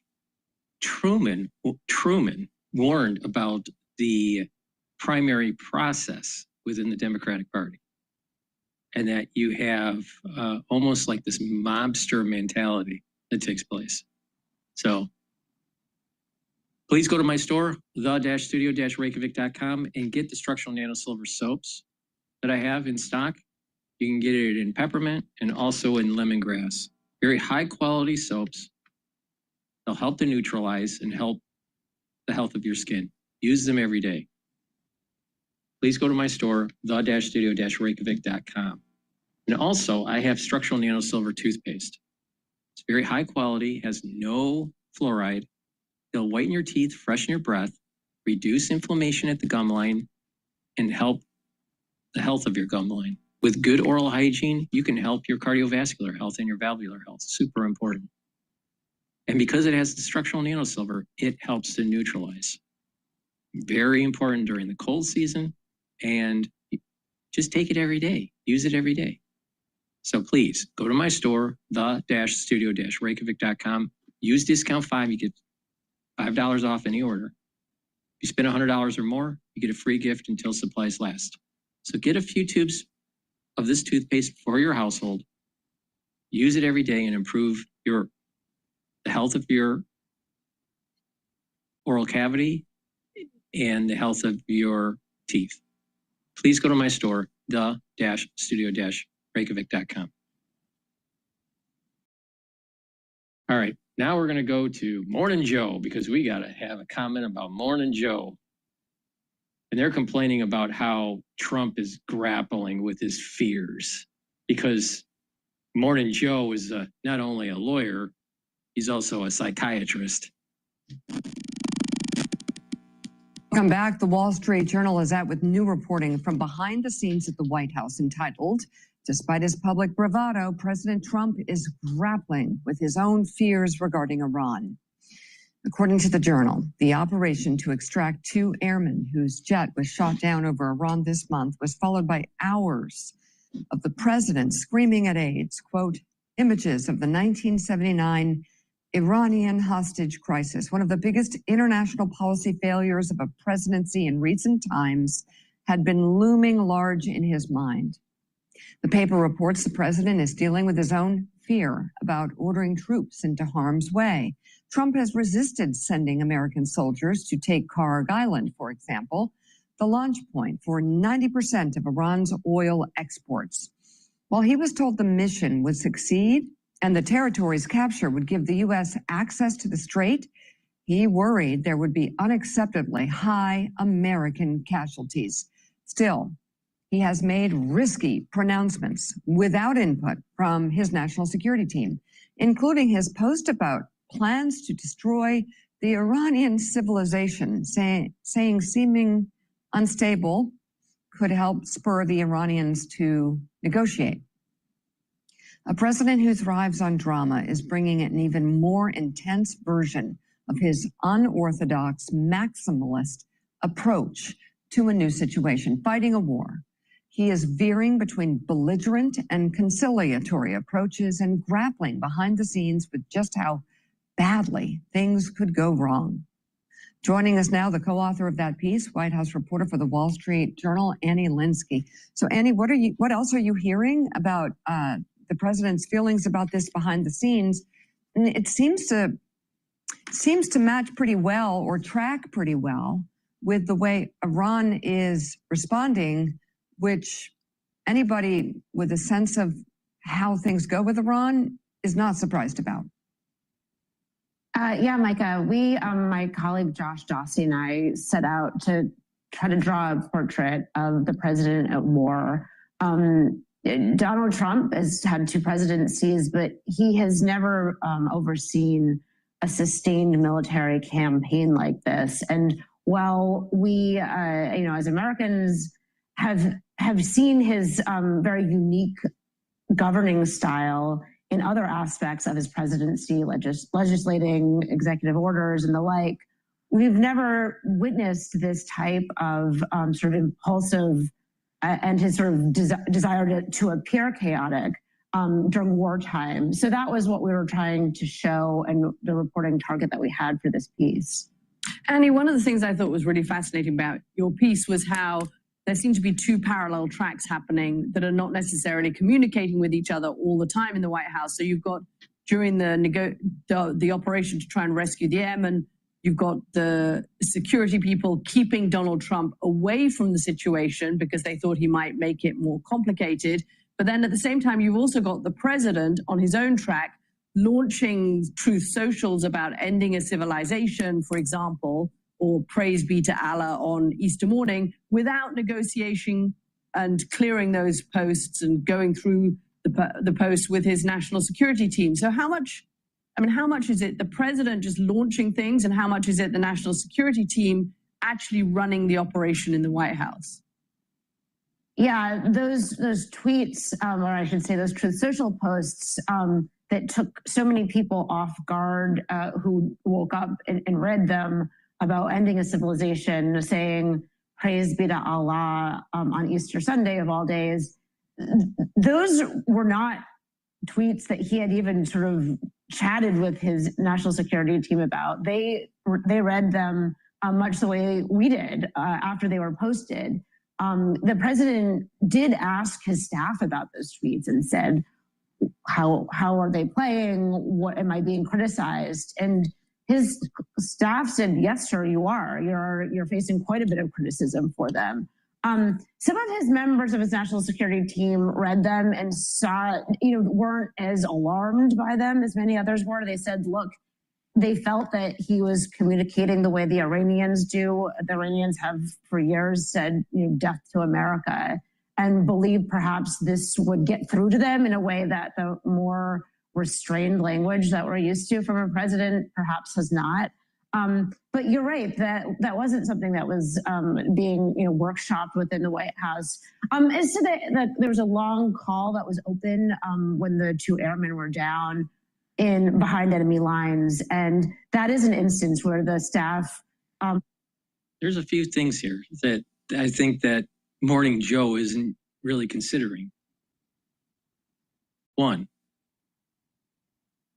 the Shiites that wants to destroy the world for their religious, cause and destroy America, destroy the great Satan, right?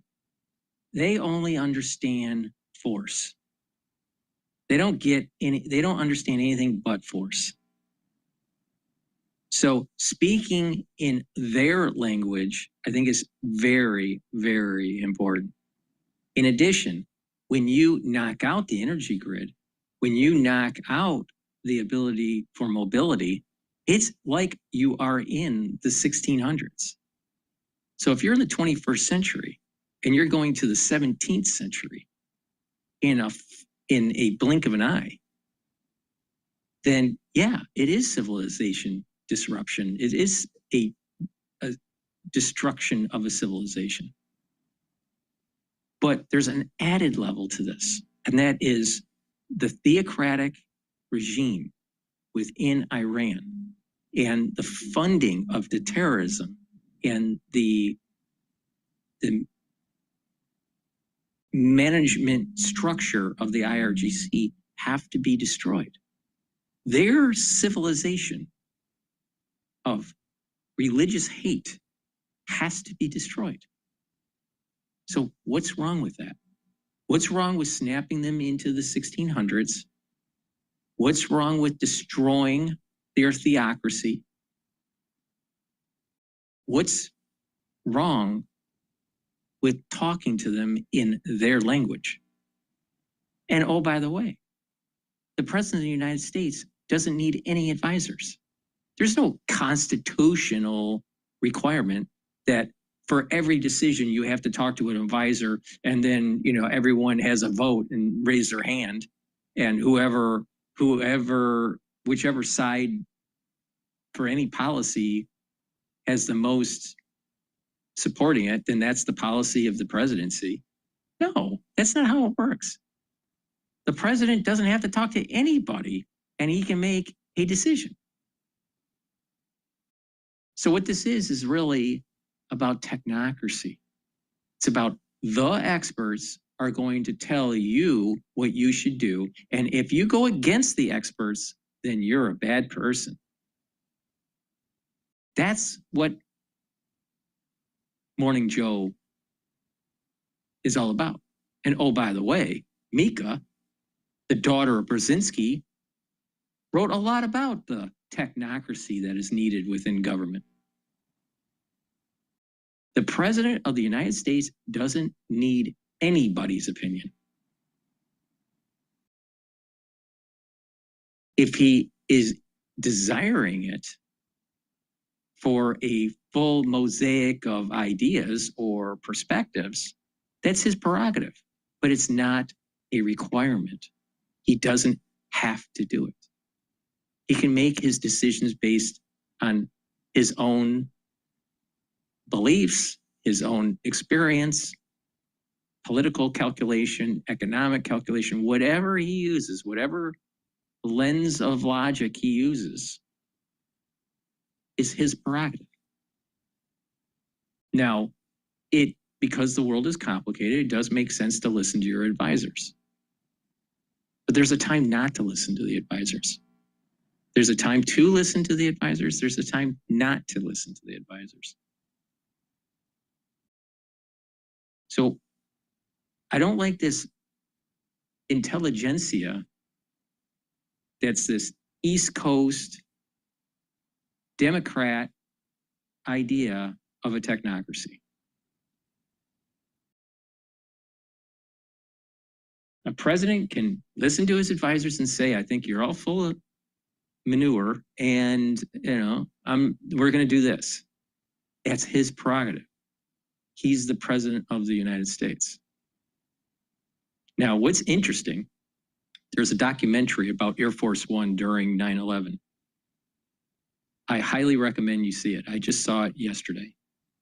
And what was interesting is that the Secret Service would not listen to President Bush. He wanted to go back to Washington. So the attack happened when he was at the school. He did his speech. They went up into Air Force One, and then they didn't know what they were going to do. He wanted to go back to Washington. And the Secret Service head decided to tell the president he can't do that. Not recommend, tell the president. So this is dangerous with the technocracy. We saw in 9/11 that President Bush Jr. wanted to be back in Washington, being able to manage the situation. And unfortunately, what happened is that the communications within Air Force One broke down, and he was basically not really knowing what was going on. And he had poor communication with the White House, with NORAD, with the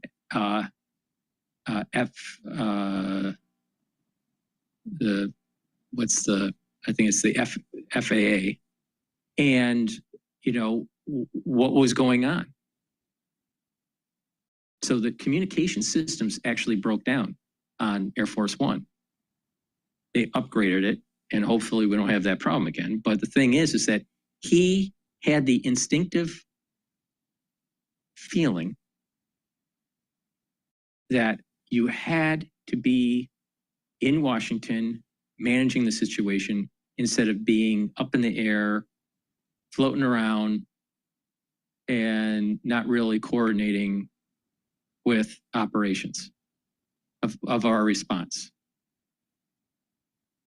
The Secret Service prevented him from forcing the plane to go back to Washington. Now, he was very upset. There's some pictures of him being upset and yelling at Secret Service and his staff and all this stuff. The thing is that when he came, all right, so he was basically captive by the Secret Service on Air Force One. All right. Now, he was still president, but he didn't really fully have control of the situation. Cheney had more control of the situation than President Bush did. And the Secret Service kept him in the dark and, quote, to protect the presidency. When you have the Secret Service overriding a direct order by the President of the United States, that's a problem. What President Bush should have done when he came back to Washington, he should have fired everybody that was Secret Service on that plane. And or he should have directly had a direct order with the military staff that's on the plane to arrest the actual Secret Service head, which was preventing him to actually preventing Bush from commanding the plane to go back to Washington. There was a mini coup that happened during 9/11 in Air Force One, where the president was not allowed to be president and the Secret Service took over. That's a major, major problem. That's a major problem. They're not elected officials. The president is, the Secret Service not. Yes, they need to protect the staff and they need to protect the president and, and yada, yada, yada, and the family and all this. But when the president tells them, I don't care, we're going back to Washington to coordinate our response to this terrorist attack, the Secret Service should not have had the ability to intervene and stop him from that command. And he should have held them, he should have fired them and had them arrested once they got back to Washington. He didn't do that, but he should have forced the issue. The Secret Service is not the presidency. They protect the presidency, but they don't have full control. When the leader says, I want to do this, they can't circumvent that. So what right now we have is a technocracy. What we have is a bunch of experts that think they know better. That's a big problem. What happens when you have an elected official that wants to lead the people in a different direction? That's all legal. It's all constitutional. When you have a bunch of technocrats preventing you from doing it. We had a coup that took place during 9/11 on Air Force One. The President of the United States was not in full control because of the Secret Service. That's a major problem. So you can expand this out to the cabinet during Trump's administration. Why do you think leaks happen in an administration or at the Pentagon? Because someone that is of decision authority makes a decision that goes counter to the expert's opinion, the expert's recommendation. So they leak it out and they try to create a fuss in the news, trying to change the decision maker within the administration. Now, it could be a lower decision maker for a lower issue, or it can be all the way up to the presidency. But our constitutional republic is predicated on the ability of the president to make the decisions, as long as they're legal. And telling Air Force One to go back to Washington so he can be in control of the situation is the presidential's the president's prerogative. It's the presidential's authority that supersedes the Secret Service. So we have to be very careful here that the presidency is captured. George Bush Jr. during 9/11 was captured in Air Force One by the Secret Service. And George Bush did not have much control. And those Secret Service agents should have lost their job, and they should have been held on criminal charges of a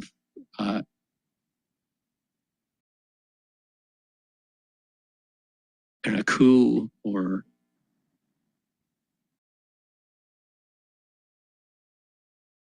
inhibiting the authority of the president. They should have been held accountable. Now, politically, because of all of the problems that was going on during 9/11, Bush didn't do that. But what happened on Air Force One should have never have happened. And so what has happened over time is that we have had this deep state, this technocracy that's coming in that wants to circumvent the authority of the presidency. The president should be able to get on the plane of Air Force One and say, take me to Disneyland, and they have to do it. If he says, I want to go in the middle of a cornfield, they need to do it. Whatever he wants. If he said, let's go to Alaska or let's go to, whatever he wants, that's what happens. The Secret Service doesn't have an opinion on this. Whatever his decision is, they have to make it such that it is as safe as possible. But they need to follow his authority. But they thought they knew better. Bush should have been in Washington, D.C. They should have flown back to Washington, D.C. because one, it shows leadership, and two, you wouldn't have had the miscommunication that was going on in those early hours of 9/11. That first 6 hours was critical. And literally, George Bush was in the dark. So do we really want to have a technocracy? Do we really want to have a technocracy telling the presidency what he can or cannot do?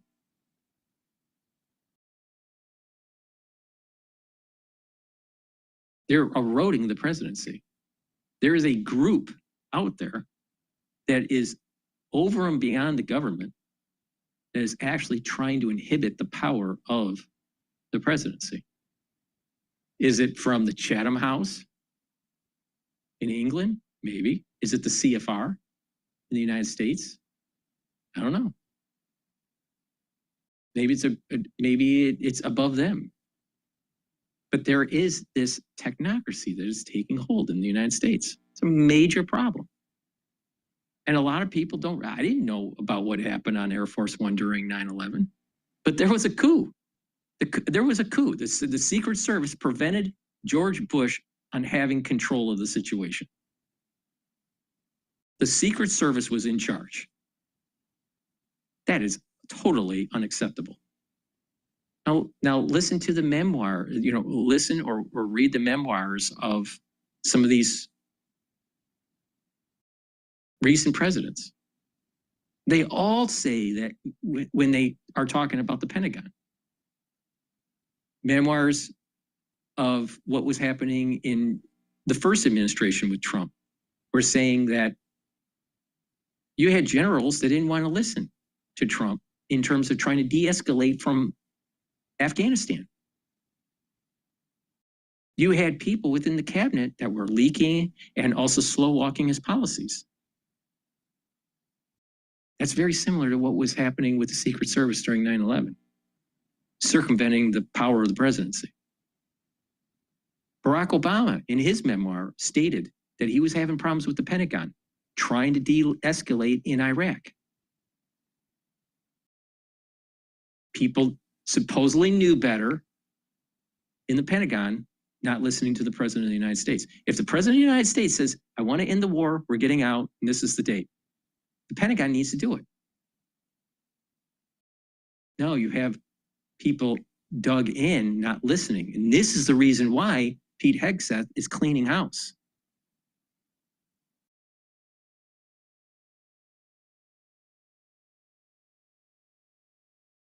So it's really important to realize that this entrenched intelligentsia, this deep state, thinks they know better, and they'll either use political means, violent means, economic means to get their way.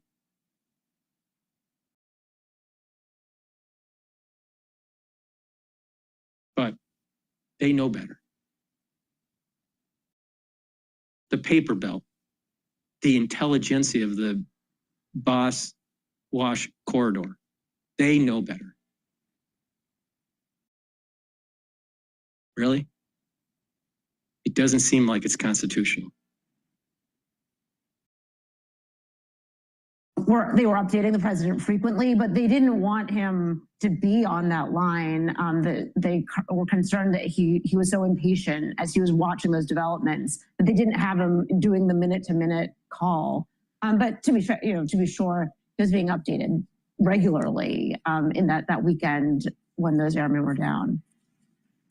Jonathan, off of what Andy just said about the president doing this to speak in a way that the Iranians understood, I have heard from Arab leaders in the region, several over the past year, that they actually, I'm just reporting, they actually like the fact, as one told me after these posts, that the mullahs now have to deal with someone who is, quote, crazier than they are. Other diplomats across the region have said he actually thinks like an Arab leader. He doesn't think like an American leader. Donald Trump thinks and talks like the sort of leaders that we grew up with. And if that throws the Iranians off, you Americans may not understand this, but we're totally fine with it, which I found to be fascinating. Yes, I do have a problem with it. I have a problem with all of it.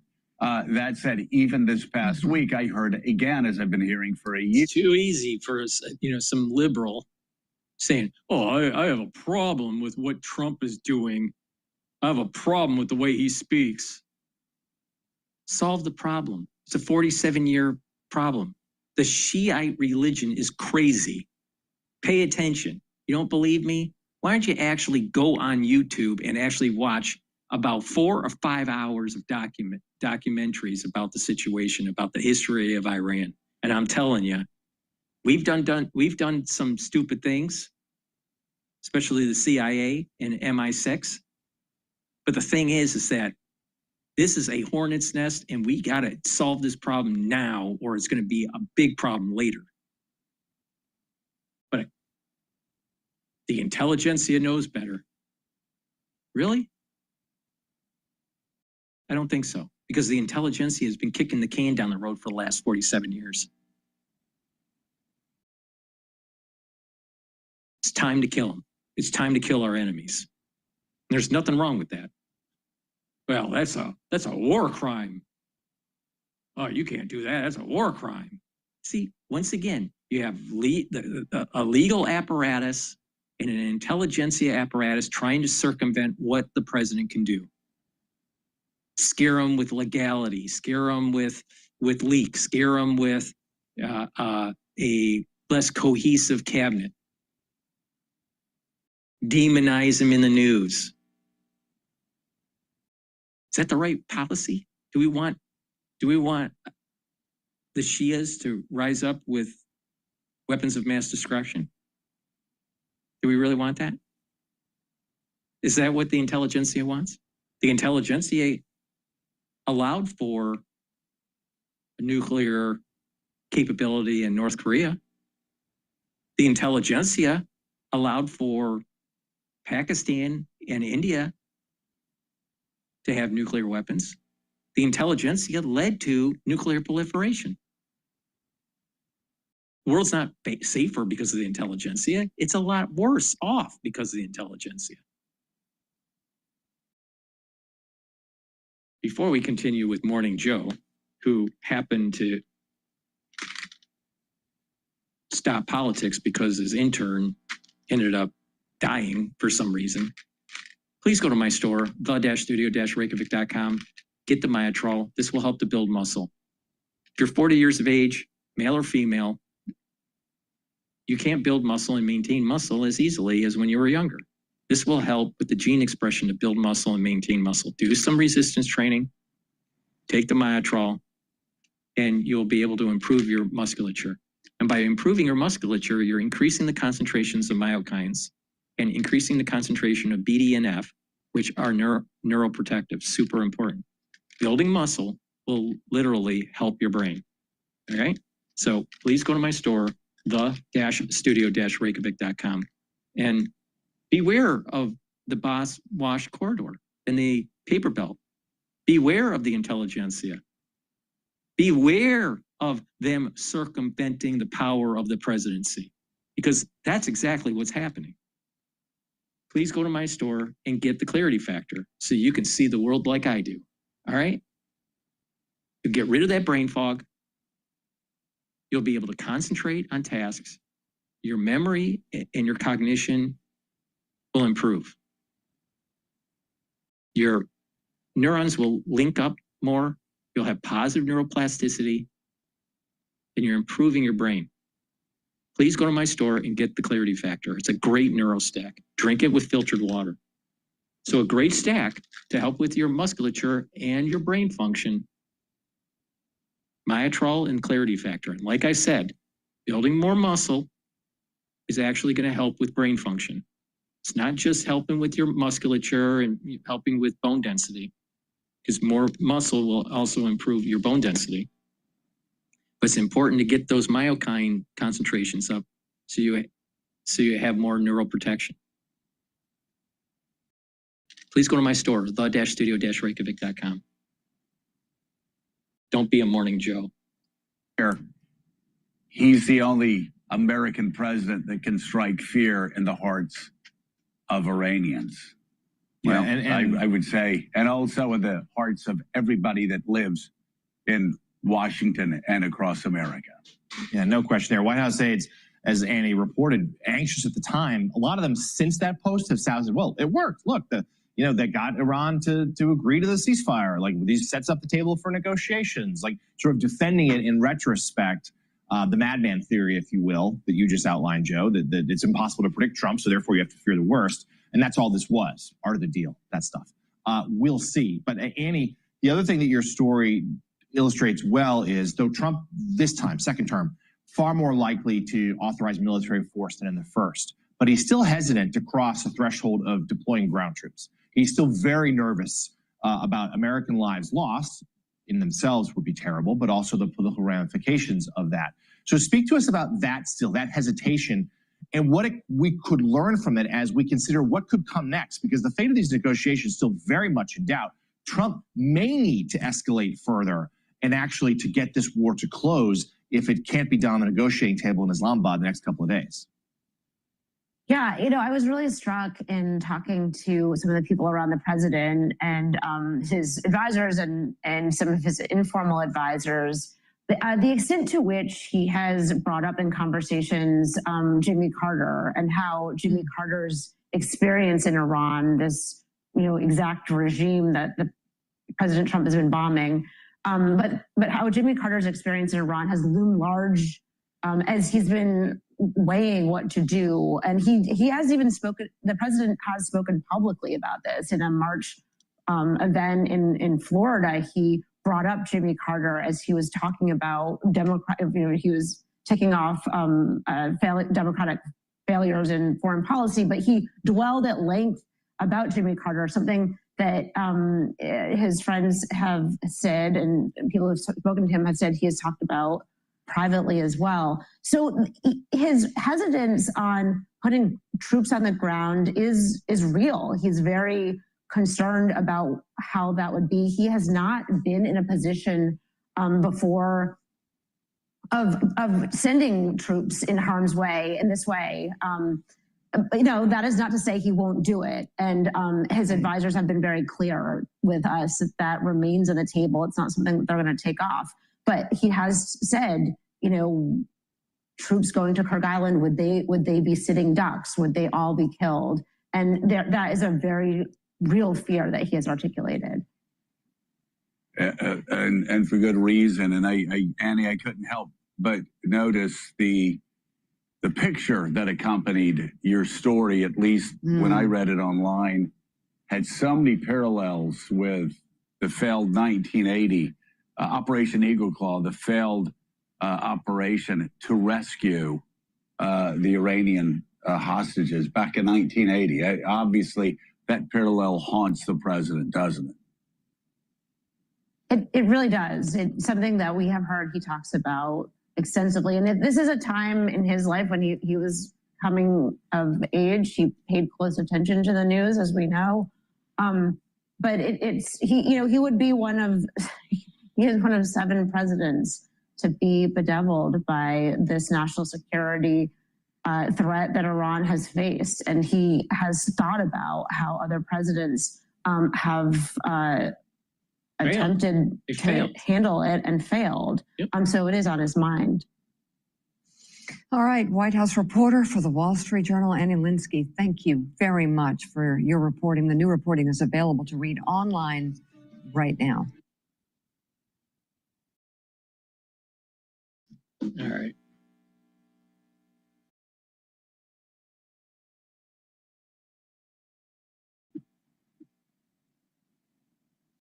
Let's listen to Fox dealing with this Queens chaos that took place. A mob took over a corner of Queens. If you experience sexual abuse at any of the New York City juvenile centers, schools, hospitals, universities. Chaos in Queens, a reckless drag racing mob waving Palestinian flags and wreaking fiery havoc right here in New York City. The street takeover involved more than 100 cars. And at one point, 3 people jumped on a police car, cracked its windshield.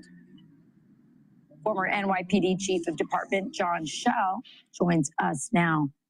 Chief, it's so great to have you on today. What the heck?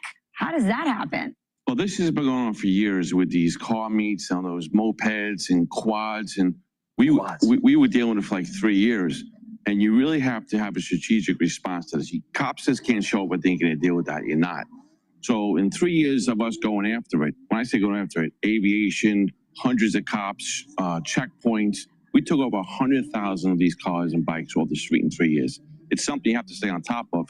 And it was the #1 community complaint in the city, regardless of where you were from. When you see this, as a New Yorker, lawlessness, do whatever I want, no consequences, you have to stay on top of this, and it can be done. This really is disgusting to watch.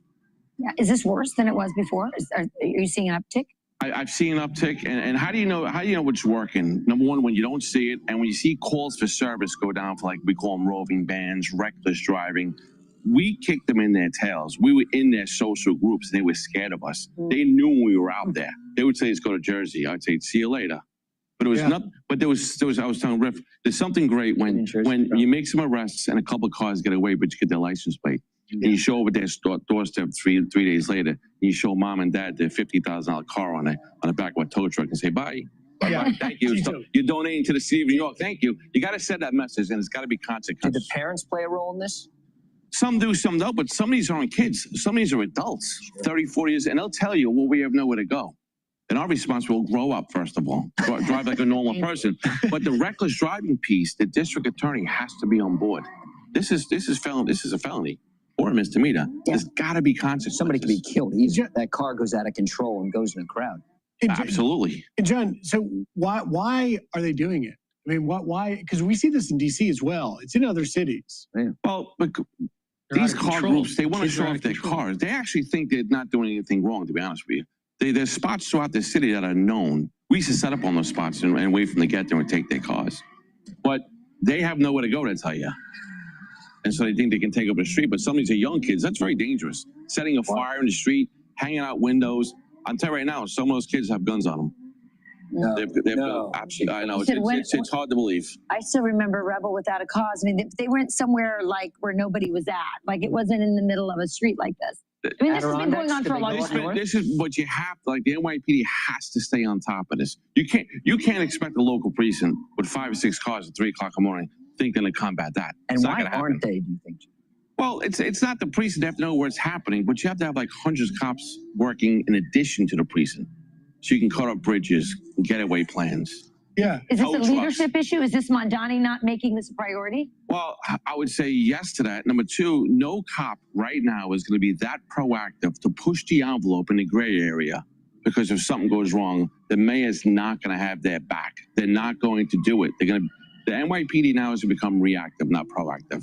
Bingo. But you've got Tish Stay. So with the mayor's relationship, and you see things like this, you would think Mamdani would be out there just vociferously condemning this and backing the blue on something like that. Instead, he's holding a event with Barack Obama singing "The Wheels on the Bus Go Round and Round." Right. Well, the wheels on these cars go round and round as it's destroying a community. Okay. Yeah. He doesn't back the NYPD. The commissioners go over here and the mayor's over here. I know what she wants to do. Trust me, she's very proactive. But if the mayor's not going to back the being proactive, you're going to get this. And then this is April. Wait until June and July pop up.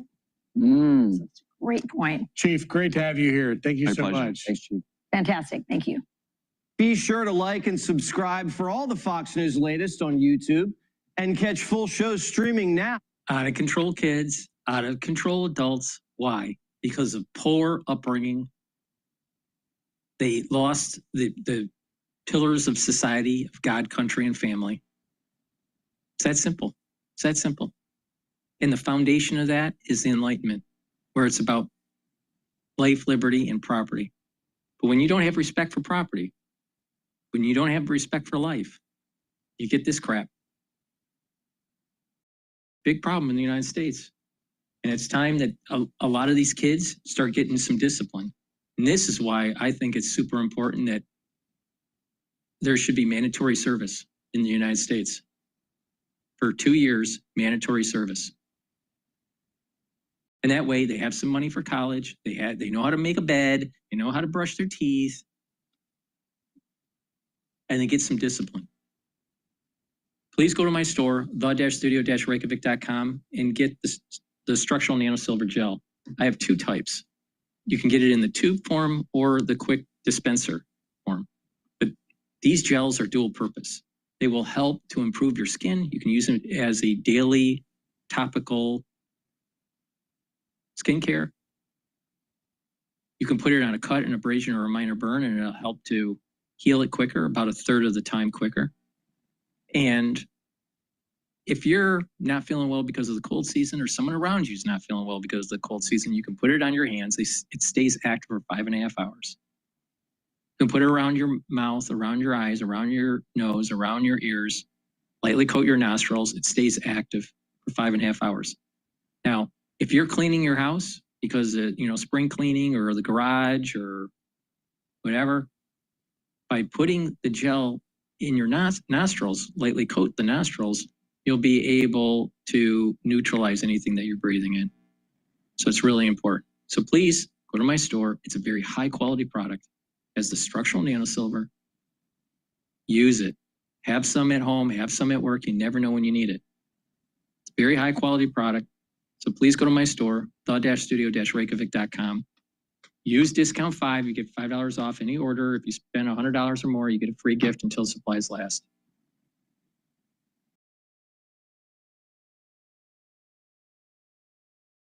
Let's listen into Fox News. Fox Business. Hike the world's best trails. TruckTravel.com.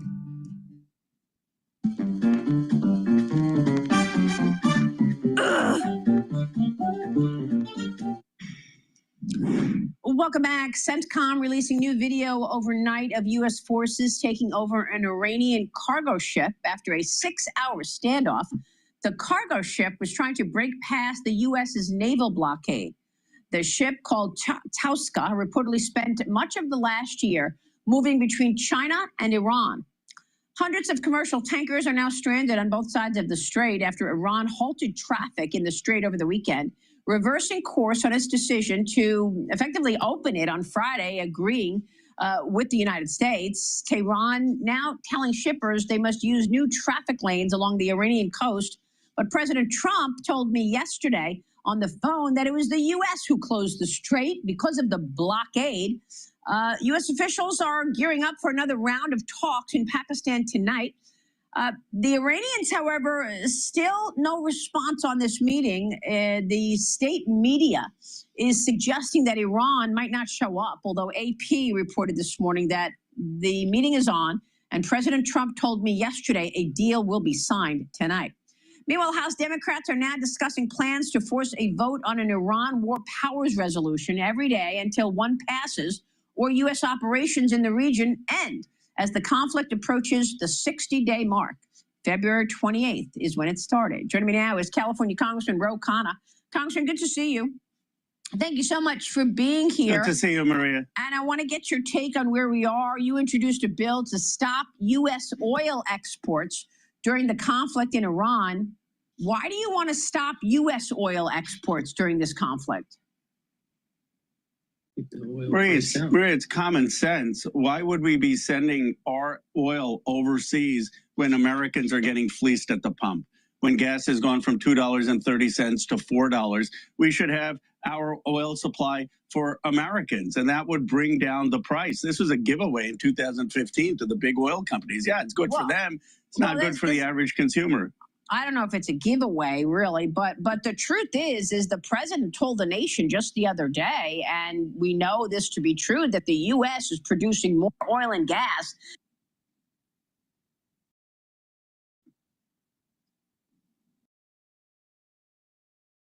Under Joe Biden, the Democrats do not want to see drill, baby, drill, right?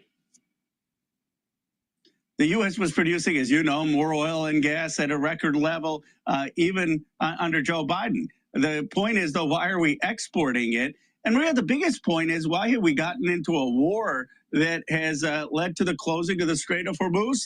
The strait was perfectly open 60 days ago. And, you know, I talked, as I know you do, I talked to some of the senior finance guys at Wall Street, JP Morgan, others. They thought that this war would have been over in 3 weeks. This war has gone on 60 days. It's hurting the economy. It's putting our lives at risk. We've got Khamenei Jr. in charge, who is actually more hardline with the IRGC. We have a worse regime in there. What have we achieved? Are you saying that you do not think it's a good idea to defang Iran from having a nuclear weapon? Absolutely, we should do that. But this is not achieving that. We now have Khamenei Jr. who actually wants to do that. So, Congressman, how do you expect to do that? I'll tell you how your plan? Hold on. What is your plan to ensure that Iran does not have a nuclear weapon?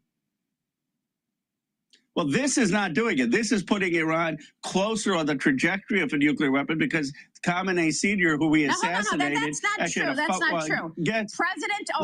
Let me just finish, Maria. Let me just finish. Okay, go ahead. Let me finish. Go ahead. You know, look, Khamenei Jr. is saying he wants to develop it. The more hardline IRGC is in. What we need is the enriched uranium. Even Vice President Vance acknowledges it. That is underground. You can't bomb to get that. You need diplomacy. We should be sitting down with Oman, with other nations. Now that maybe we have leverage, we should be getting a deal. But to be threatening to wipe out Iranian civilization, to be threatening to blockade the Strait of Hormuz and close it, hurting the economy, that's just not rational policy. Now, President, look, are you saying that you want diplomacy with Iran and you think that they're going to tell you the truth? They just told us months ago that they did not have any long-range missiles, and then they sent a long-range missile to the Diego Garcia Island. So I'm just trying to understand what your plan would be to defang Iran from a nuclear weapon, because right now, as the president has said many times, Iran's Navy is gone, the Air Force is gone, the leadership is gone, and yes, it impacted the economy, and the Iranian people are begging President Trump to finish the job. I mean, we had on Reza Pahlavi, a ton of other Iranian citizens who say, please, President Trump, help us. So exactly what are you saying? You're saying you would rather the president do diplomatic talks, and you think they're going to tell us the truth?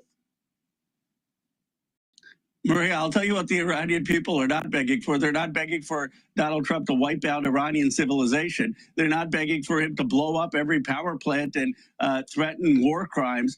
And they don't like the fact that we have actually a more hardline regime in there.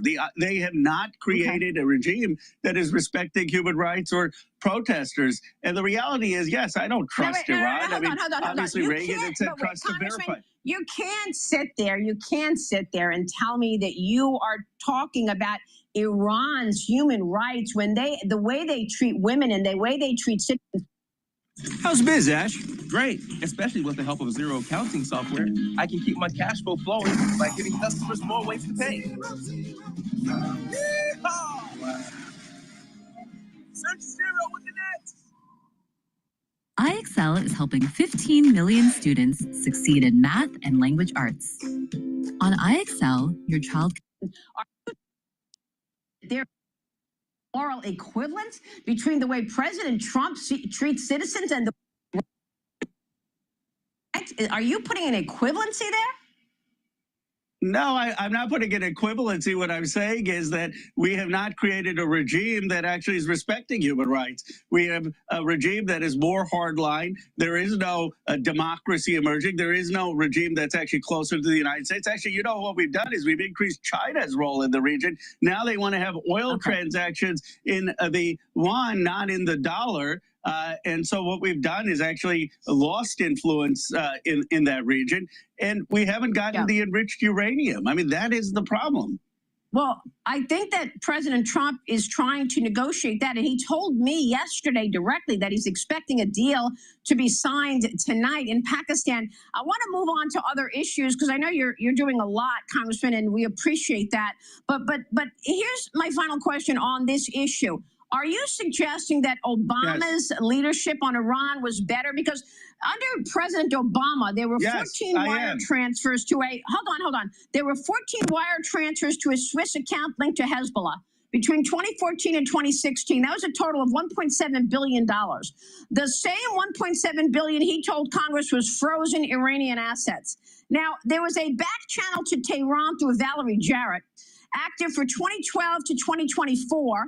This was after he left office. So, you know, it was almost like a shadow government. He also sent pellets of cash in a plane to Iran. Now, why would you send money to Iran knowing that they are building a nuclear weapon and they are the leading sponsor of terrorism? Barack Obama was a great statesman who left America much safer. I wouldn't put Donald Trump in the same paragraph. The reality is when President Obama left, because of the great efforts of people like Valerie Jarrett. The Middle East didn't like Barack Obama. The Israelis didn't like Barack Obama. Barack Obama was apologetic about our hegemonic power post-World War II, and he was apologetic to the Europeans. There was zero respect of Chinese diplomats with Barack Obama. What is this guy? This guy is not even paying attention to reality here. We had 97% of the enriched uranium out. The reality is we didn't have 13 American service members dead. The reality is we never had gas go up from $2.30 to $4. The reality is we did not give China more role in the region. Let me finish, Maria. I'll let you finish. Okay, we didn't give China more role in the region. We did not give the IRGC a more hardline regime in there. You know why? Because Obama actually did his homework. He actually tried to engage in statesmanship. He got China, Russia, the entire European allies on board with getting Iran on a path to not having a nuclear weapon. All Trump did is listen to Netanyahu. That's his entire foreign policy. And you know what? I resent the fact that Israel is going to tell the United States what to do. The American president should call the shots in this country. And well, the American president should call the shots in this country, but you and your colleagues are trying to clip his wings right now with this war powers vote. I agree, the president is in charge, but look, a lot of the things that you just said are just not true, Congressman. I mean, look, we have to look at this realistically, and President Obama sent money to the Iranians, and what did they do? They resumed their buildup of That's not true. Enrichment. That's not true. Yeah, Not true. What's not true? What's not true? What specifically about that sentence is not true? There was a deal that we reached to get 97% of the enriched uranium out. In the process of that, Iran had certain assets that were Iranian assets, wasn't our money, that was unfrozen. And that was a deal that China, Russia, France, UK, Canada, the United States all agreed to.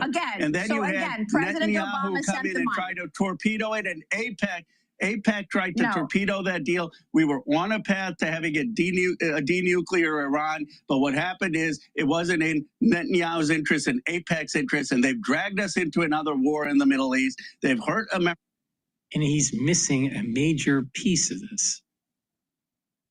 The Iranians, under the Obama administration, under the Trump 1.0 administration, and the Biden administration, were building up rocketry, missile, and drone capability to create a shield to hide behind, to be able to develop their nuclear program. And this was well said by Secretary Rubio. The Iranians were given time and money to be able to build a defensive and offensive capability. Barack Obama failed. Trump 1.0 failed. Biden administration failed. Bush Jr. failed. Clinton failed. Bush Sr. failed. Reagan failed. Carter failed. It's time to get the job done.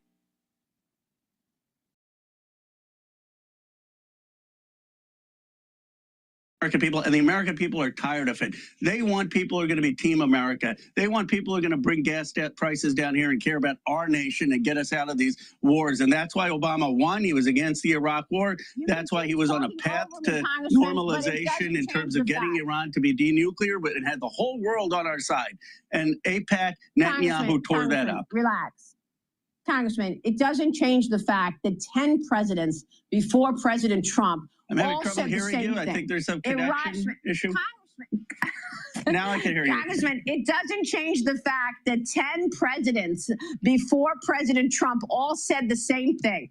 Iran cannot have a nuclear weapon. They are the leading state sponsor of terrorism. They cannot have a nuclear weapon. And one president delivered, and that was Barack Obama. No, that's not true. Not one Barack of them did Obama is the only one who delivered. Congressman, you're talking fantasy. 97% Obama did out. nothing about it. You're talking fantasy. Obama did nothing about it. Other than send money to the Obama Iranians. got the whole world. He didn't send money to them. That's just factually false. He unfroze Iranian assets, but he had the whole world behind us. How many countries do we have behind us now? Obama had Russia, China, Canada, UK, France, the whole world on board, and they lost 97%. We're going to go to MS now about Kash Patel filing a lawsuit, it looks like. Please go to my store, the-studio-reykjavik.com, and get the Max 35er Cleanse. This will help to boost up your immune system. Take a teaspoon a day every day, swish in your mouth, gargle about 20 seconds, then swallow it. What this will do is improve your oral cavity, help the health of your oral pharynx, maintain a mucosal barrier, and help the health of your epithelial cells. Super important. And it will help to neutralize. You can use this, especially if you're not feeling well because of the cold season or because you're doing spring cleaning or allergies, but take it every day. Take a teaspoon a day every day. If you're not feeling well because of the cold season or allergies, take a tablespoon. Please go to my store, the-studio-reykjavik.com, and get the Max 35 or Cleanse and take it every day. I've been doing this protocol for over 6 years, every day.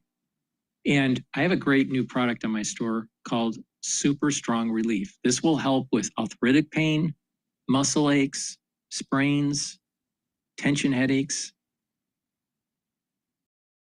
bruising. If you want to relieve the pain quickly, within about 90 seconds, take the Super Strong Relief. It's a topical. You just rub it in the area that's hurting you, and you will feel it, the relief or the pain eliminated within 90 seconds or so. So please go to my store, the-studio-reykjavik.com, and get the Super Strong Relief. And again, this helps with arthritis. Please go to my store, the-studio-reykjavik.com. If you get an order that's higher than $100, guess what? You're going to get a free gift. Make sure you use discount 5 and you get $5 off any order. All right, let's listen in. What's Kash Patel doing? Finance the old way. Finance the ramp way. Born in Saint-Tropez in 1971, safe to say we grew up in the sun. Welcome back. FBI Director Kash Patel on defense this morning, denying allegations laid out in a new report detailing his alleged drinking habits and absences from the Bureau. This article in The Atlantic cites more than 24 people, including unnamed current and former FBI officials, who allege excessive drinking and erratic behavior, described as, quote, freakouts from Patel.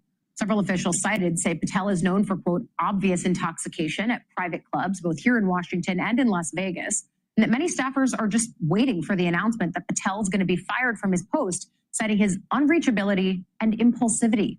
The Atlantic also wrote that President Trump has complained Patel has seemed unprepared for TV appearances and that some investigations he directed Patel to pursue haven't moved quickly enough. Patel took to social media to defend himself, writing in part, quote, no amount of BS you write will ever deter this FBI from making America safe again. Yesterday, he announced on Fox News that, plus his plans to sue The Atlantic for defamation. But notably, he also took time in that interview to promise that the DOJ would soon be making arrests related to the 2020 election. Watch. Every time I see President Trump, he says this repeatedly, that the election was rigged in 2020. I mean, he says it all the time. We all know that. And it's almost getting lost because he says it so much. You've been at the FBI now 14 months. Have you done anything about that? And do you have anything to tell us about that? Absolutely, Maria. Look, I've been with the president nearly since day one on this. We've got all the evidence. I can announce on your show that we've got all the information we need. We're working with our prosecutors at the Department of Justice and their Attorney General Todd Blanche, and we are going to be making arrests, and it's coming, and I promise you, it's coming soon. I want to bring in MS Now senior national security reporter David Rode. David, we're going to dig into why I thought it was so notable that Patel would use that appearance on Maria Bartiromo's show to announce some potential investigations around the 2020 election that Trump lost. But first, I want to focus on this story by our former colleague, Sarah Fitzpatrick, where she talked to 24 people for it. And there were a lot of allegations within it. I wonder which stood out to you the most and what you make about the atmosphere that it paints around Kash Patel and the FBI. First of all, MS Now hasn't been able to corroborate or confirm the specific allegations in the report. But it comes as there's been a series of reporting by our colleagues, Ken Delaney and Carol Lenig, about how he has conducted himself. One pattern has been that when he's criticized in the press, this was according to the FBI Agents Association, that's sort of the union that This is what I'm talking about. You have the intelligentsia that doesn't like something, maybe because he's going to have the FBI do some arrests or shine a light on some of the nefarious activities of the deep state or whatever, and there's some sort of conflict in the media and it creates a political football. This just is, this screams the intelligentsia play where you have individuals wanting to shine a light of the nefarious activities. And they're coming up with stories, leak it to the, to some sort of organization, media organization, or some magazine or whatever, create a stir. Maybe he gets fired. Maybe there's a congressional investigation or whatever. And this is so, I'll tell you, it is so obvious. It is so obvious that whenever people get close to what really happened with certain major events in our history, and there was some sort of intelligentsia move because of it that may have been unconstitutional, or there was some big political play that was going on, they pull out these kinds of these tactics. This almost seems like a left-wing conspiracy, but I'll tell you, it's amazing. It's amazing how the deep state, that paper belt, just convulses whenever you have anyone that's going against the grain. Presents FBI agents. When he's criticized, there's subsequently been firings, and that this has been firings. There was specific firings recently about FBI agents who were in a counter-espionage unit. This was before the war began with Iran, but those kind of firings, the concerns are from current and former agents that they weaken the country in terms of defending it when it is at war. And so that's one element of his leadership that I think has frustrated folks.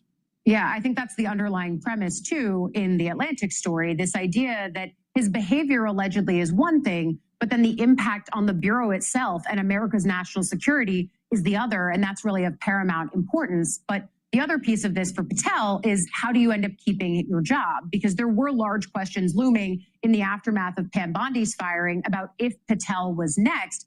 And I think when I see him go on Fox News and say, we're going to be making arrests connected to the 2020 election, it does seem like things we've seen other people in his position do to try to shore up their position in Trump's eyes. Okay, I'm in a bad place. Let me move on something I know the president cares about.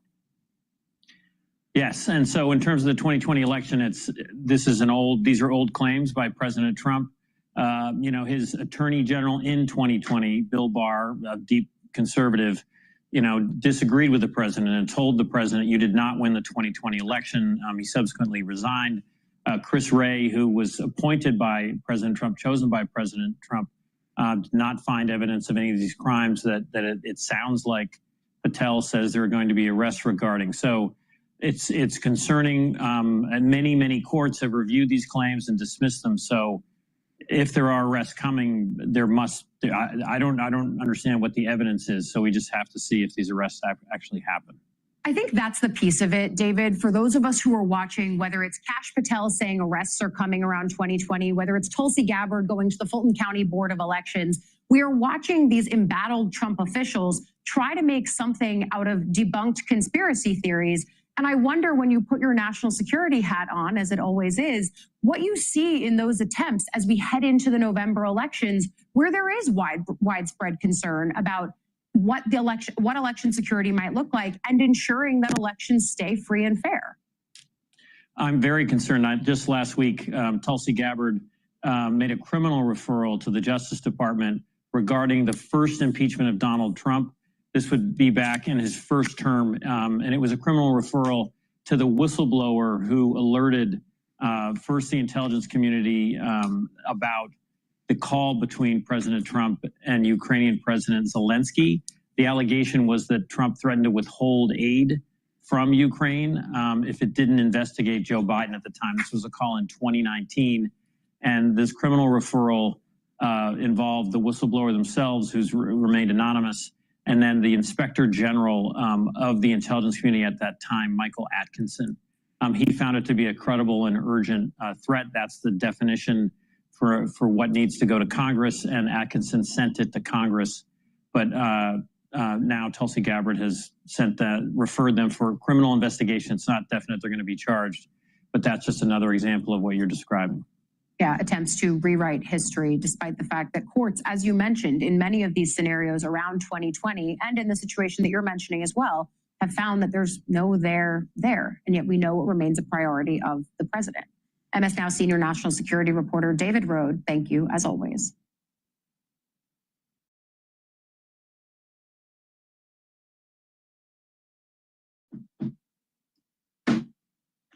All right, that's the end of my show today. Thank you for listening. I greatly appreciate the ones that have been watching on Rumble and YouTube. The equity market is trading at 7,096 right now. Things are somewhat stable, and oil is trading at $87 a barrel. Thank you for listening. Please go to my store, the-studio-reykjavik.com. Get the great products that I offer. Take the supplements regularly. Pay attention to the stacking that I mentioned throughout this broadcast, and you will slow down the aging process. Thank you for listening and have a nice day.